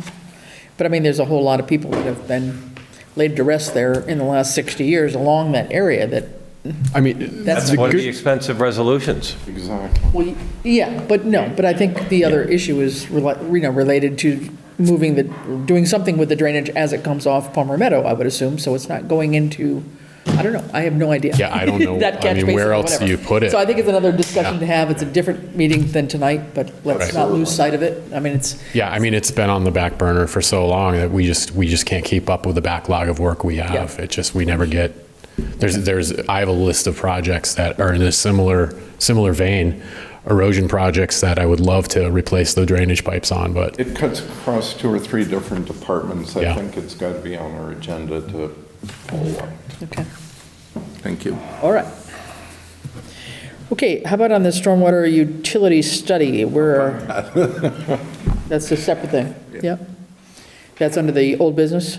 This is something we put some money under ARPA for? Yeah? Yeah, that's one of the ones that, like I say, the original proposal came in that was higher than Higher. what we've Yeah. allocated, so. So we were going to go back out and look for other proposals? Well, one is to go back to them and see if they can do anything that makes sense, and then the other would be, go out and see if there's any other companies that have experience doing this type of thing. Right, okay. All right. I think we didn't totally talk about it, but the voice over IP update, and this is sort of the ending of Novus and our whole working with our server and conversion, and we're coming to an end on all of this IT stuff? Are we not? Well, this is voice over IP, so that's not Novus. No, okay, but That's I was tying it TPS. in. We didn't have any Novus thing in your report. I was just talking to myself that we didn't cover the update on anything with Novus on our IT stuff, so, whatever. So we still got to get the person to record our little attendant Sometime. message. Okay. Yeah, sometime if I come up for. That's it, Yeah. okay. That's the only thing that's left on that part. That's done. That's it? Yeah, okay. Well, other than now I have to put in a work order to recover someone's password to a phone. voicemail. Yeah, okay. All right. Next couple things, I think, were issues regarding the delinquent cannabis payment enforcement, and then I guess that was the main thing. and Do we have some updates from KP or anybody? KP is looking at that, so I have not heard back from them. Nothing They from them have- yet. They have everything they have asked me for so far. Okay. All right. There have been, I've seen them, I'll have to go back and look, there have been a couple of cannabis meetings at the state level that I think they were talking about host agreements and, what changes might be coming along. I'll go back and see. There were a couple of webinars that I did not attend and that I got a notice about, but I'll double check that too for the next meeting. Okay, anything else? I think we've covered the rest of that. Signatures. Are we up to PCFs finally? Sure. All right, so PCFs, we have our first one. First one, we have a PCF for the Highway Department, effective December 17, 2023, for an employee, Robin Richard. This is part-time benefit eligible position. The change here is current status is 25 hours a week, Assistant Highway Superintendent, Grade 3, Step 6, at $20.69, and a request to maintain the same number of hours, same position, but to go from and stay on the same grade, but move to a Step 12, commensurate with experience, and that hourly rate, according to the pay scale that we currently utilize, is $24.71. This was discussed, well, that's the motion. Second.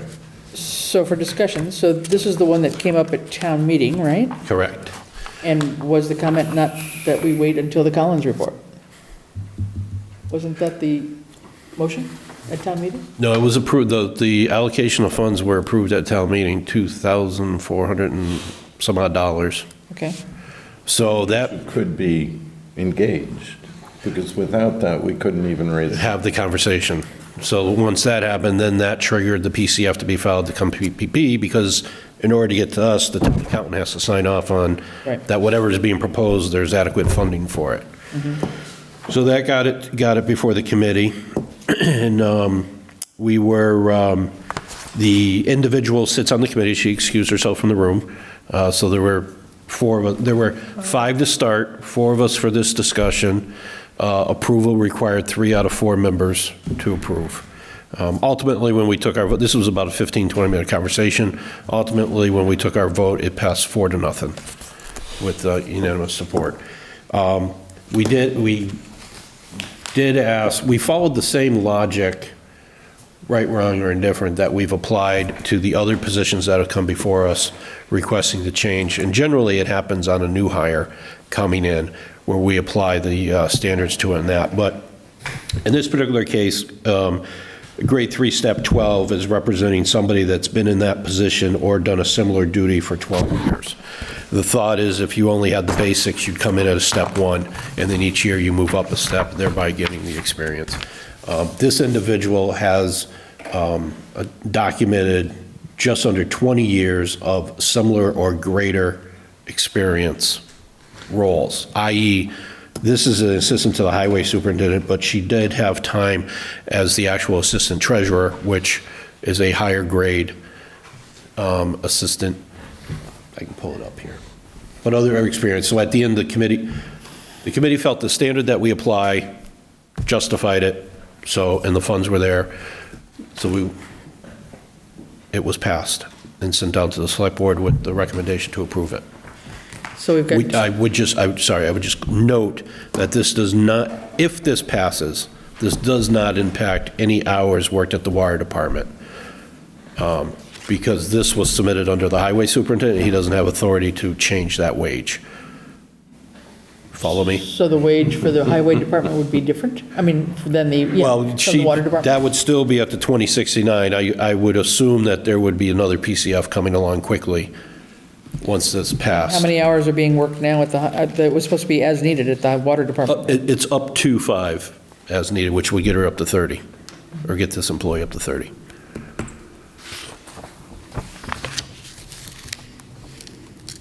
So in the current type of position, in terms of assistants, administrative assistant, we've definitely got 4 years there.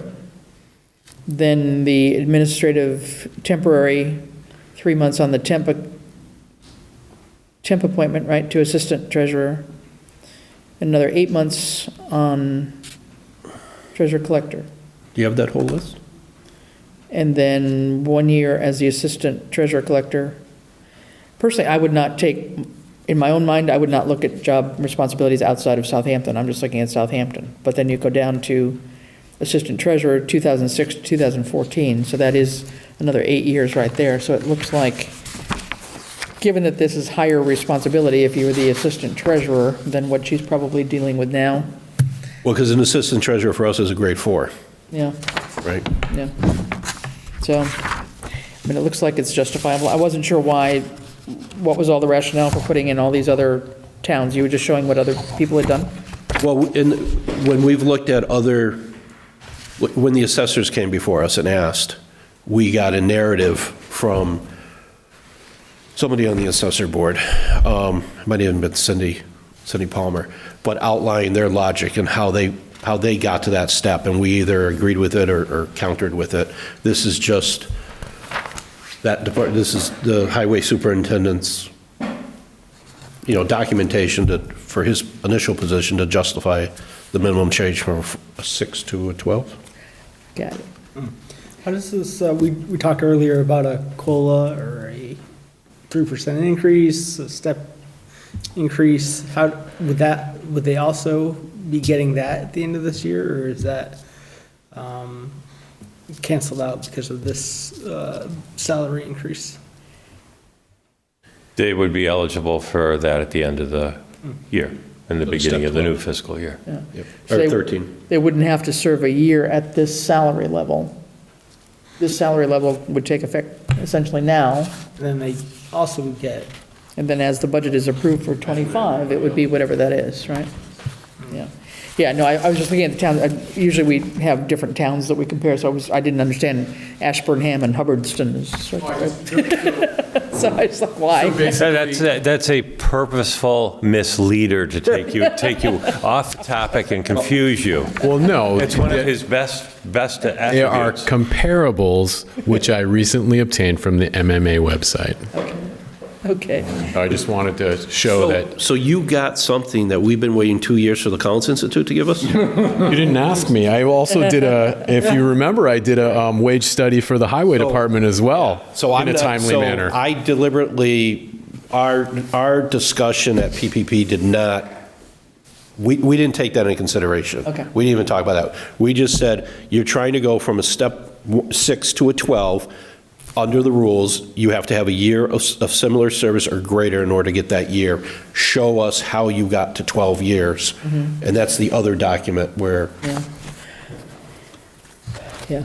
And I would say, I think, as you're going to be going into clarifying rules and regulations in the PQB handbook, I read through the PQB handbook and I didn't see anything talking about this kind of a merit increase, which is sort of what this, if it's a merit increase, it's a position increase, a salary increase for serving. It's a longevity increase in a sense, because we don't have any steps that have kept up, right, with things. Correct. We have But a stagnant I think we're pretty system. silent on it in what I read in terms of the last version that I have of the handbook, which I think is the more recent one. But I think we ought to specify, that we would be looking at comparable positions, whether we are, just town positions, or if somebody's coming in from Westfield and they've been employed in Westfield forever, and that justifies them not starting at a step 1, or I think all that needs to be and I think it's going to come out more too, because at the end of PPP, which we don't need to get into here because we're going to have another meeting on it, there was another department was there and they put a request in for advice or guidance on how to, and there's new situations coming up where we, how do how do we place these people on the pay scale? Here's a unique set, for example, what if you have retired police officers who are under the age of 65, so they're below the minimum retirement, they just opted to retire, but are still hold their post certification, so they could still work in another community if they wanted to come back or whatever, and maybe they want to be available part-time to work here in town. Under the current schedule, how do you take somebody who maybe retired as a lieutenant or maybe as a police chief, and do you put them on our current schedule there, which says you're basically $1 above minimum wage? So new scenarios, new circumstances, we need to look at all that. But to your point, Chris, and if you have turnover on PPB, you lose that, because the standard we're applying here, where we're saying where's the backup and all that, that started 3 years ago when I got on. It's like, all right, well, here's how we're going to do it, and we're going to view all of them the same way. As soon as the board turns over, all that's gone, because it is silent in there. Yeah, okay. Well, and we'll at least get this, so this would take, this kind of corrects the whatever, the wage correction, I guess is what it was called before, right? Wage correction, is that how you were calling it? From what should have happened I think that's a good description. earlier, perhaps? At point in time and higher, yeah. Okay, I think I understand. I have a Yes, Stephen. clarification question. This employee is currently working for the highway department, the transfer station, and the water department. Correct. And sometimes in the treasurer's office. Not now, theoretically. And budgeting and approval issues aside, we're trying to build up a 30-hour work week among the different assignments. How many hours a week is this person to work? 25, right? 25. 20 for highway, 5 for transfer, up to another. Under my purview. Yep, that's 30. And then she is authorized an additional 5 at the highway department if needed. So no more than 35 hours. You said highway, water is what you mean. Or water, yeah. Water. So, And yet what's on the form is up to 15 at water. So it's just a typo, but that would be a 40-hour work week, and I think that's not what. No. Under note up on top. Note. It's probably a copy from the original. Water hours as needed, not to exceed 15 hours. So if you add the 3. I'm sorry, is that the previous? Is that the current one you are to sign, or was that the This is the previous one I one that signed. was? Yeah. Okay. All right, because there was a previous PCF that was signed for her when she was first approved for water duties, that said that the wage would be the same as highway. But the PPB board suggested we resubmit, or the water superintendent resubmit one, just so he knows that the wage has gone up, if you understand my meaning, right? Is that accurate? Yeah, it's actually in here under the notes. and Okay. up to 15 hours at the water department, which is not true. That would have been, we would have modified that at the, we should have modified that at PPB, but I didn't see it. So that should be not to exceed 5 hours at the water department. I think Well, do you want to take it out completely and have the water superintendent submit a PCF, or are you comfortable doing it this way? Yeah. Take it out. Well, you've got current department, you've got, I mean, yeah, the proposed status says 25 hours, assisted to highway super, grade 3, step 12, 2471. However, my recommendation to the select board would be to totally throw this out because of the clerical error in it by the highway superintendent and have him start over. So we'll amend the form to strike, up on the middle section after note, where it says water hours as needed not to exceed 15 hours shall be stricken. And then the water department will just have to submit their own PCF Yeah, I mean, separately. it's good practice. I don't see how you can approve. I have no problem. Somebody else's budget money. I'm Right. on board. Okay. so we'll take out anything related to the water department in the note, is what you're saying. Yeah. Okay. All right, That will make it so it's not confusing. okay. And just what's here would be under the proposed status, number of weekly hours, 25, position title, assistant highway superintendent, grade 3, step 12, 2471. Right. Okay, and this goes to 1217. We Okay, made it 1217, which is the next full pay cycle, so there's no retros. okay, all right. Let's take this one separately then. Did we have a motion? There's a motion on We the, did. yep. Had motion in a second. All those in favor? Aye. Aye. Okay, motion approved. Okay, next up, PCF, Michelle Murdoch, Veterans Department.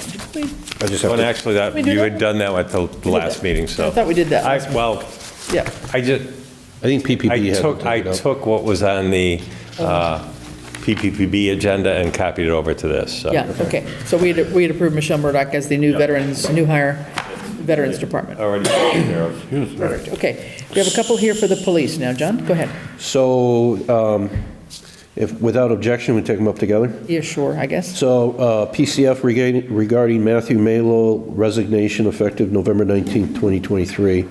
PCF regarding Cheryl Kelly, Police Fire Department, appointment as Shared Administrative Assistant. I'll make those a motion. Okay, second. No, second, Dan, or who? Nope. I did say second. I think I heard Dan first. I Yeah, heard Dan, yeah. yeah, okay. John, then Dan, okay. So any further discussion on the second one in particular? The resignation is pretty clear, but this is our person who's going to be sharing admin duties between the police and fire and be sitting at the police department, right? Yes. Our new fire department payroll person. Yes, All right, and vendor payable. very good. Okay. Any comments or questions? No? All right, so we have a motion and a second for both the resignation and the appointment of Cheryl Kelly. Could I have a vote, please? All those in favor? Aye. Aye. All right, very good. Then we have a PRF for the police department, full-time police officer modification to the prior PRF that was approved. And the only change in this is to reflect the new schedule, pay schedule for a starting officer that we recently approved through the collective bargaining process. Through the bargaining. Yep. Okay. All right. All those in favor? Aye. Aye. Okay. Great. And we have fire department, PCS for the fire department. If nobody has any objection, I'll read them all at once. PCF for Raymond Rodriguez, fire department, new hire, firefighter, paramedic, $24.79 an hour, part-time as needed. PCF for Nathan Boudry, fire department, increase EMT certification to firefighter EMT basic, going from 1531 to 1692. And PCF for Brenna Struthers, fire department increase, firefighter EMT 1881 to firefighter paramedic 2479 per hour.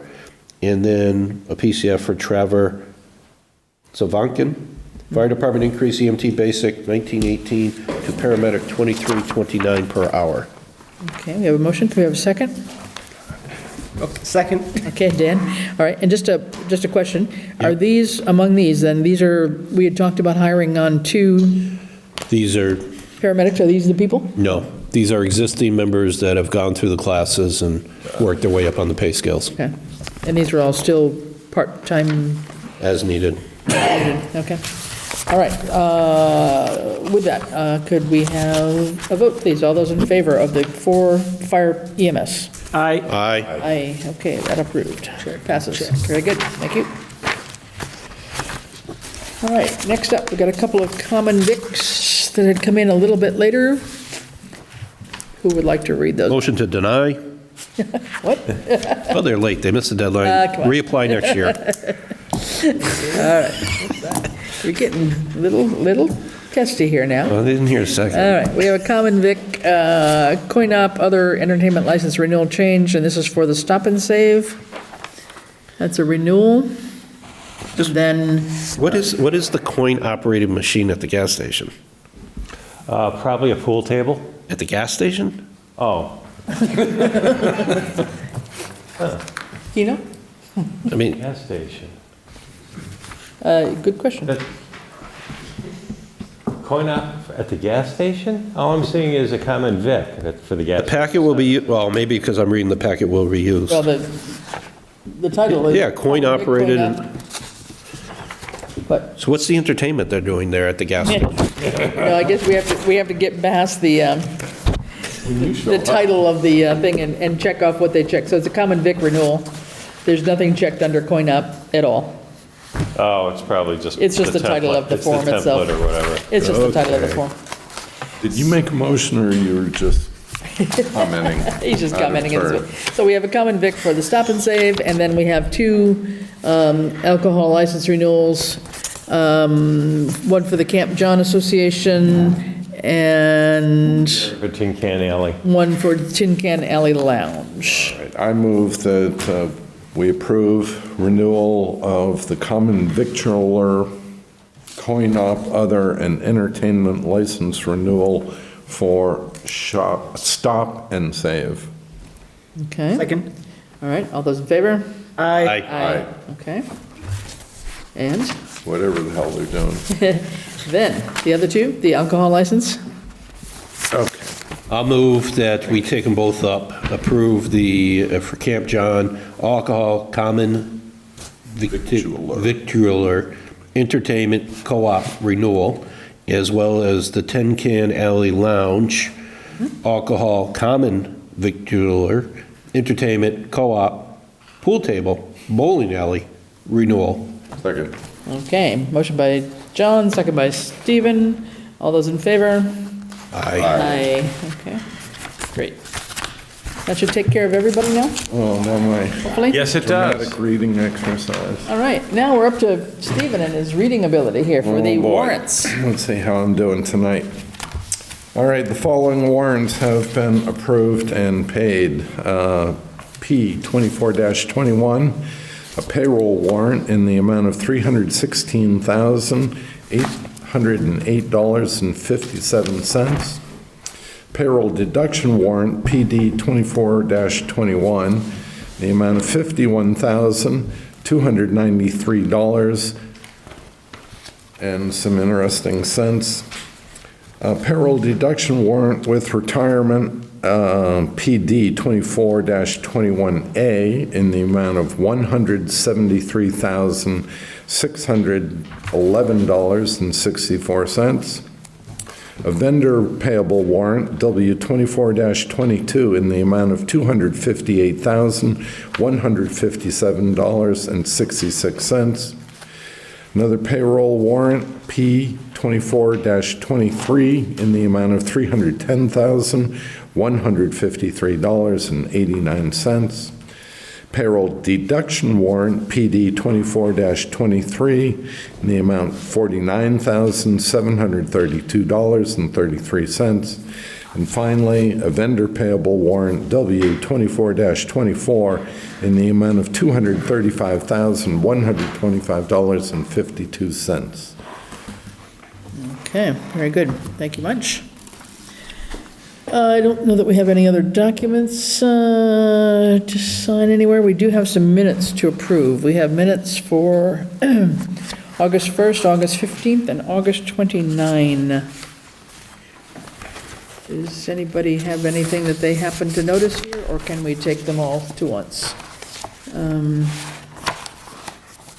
Take a minute to double check anything. Looks like people's names are spelled correctly. We got them. Let's get this moving. I move that we approve minutes from the Select Board meetings of August 1st, 2023, August 15th, and August 29th, 2023. Okay.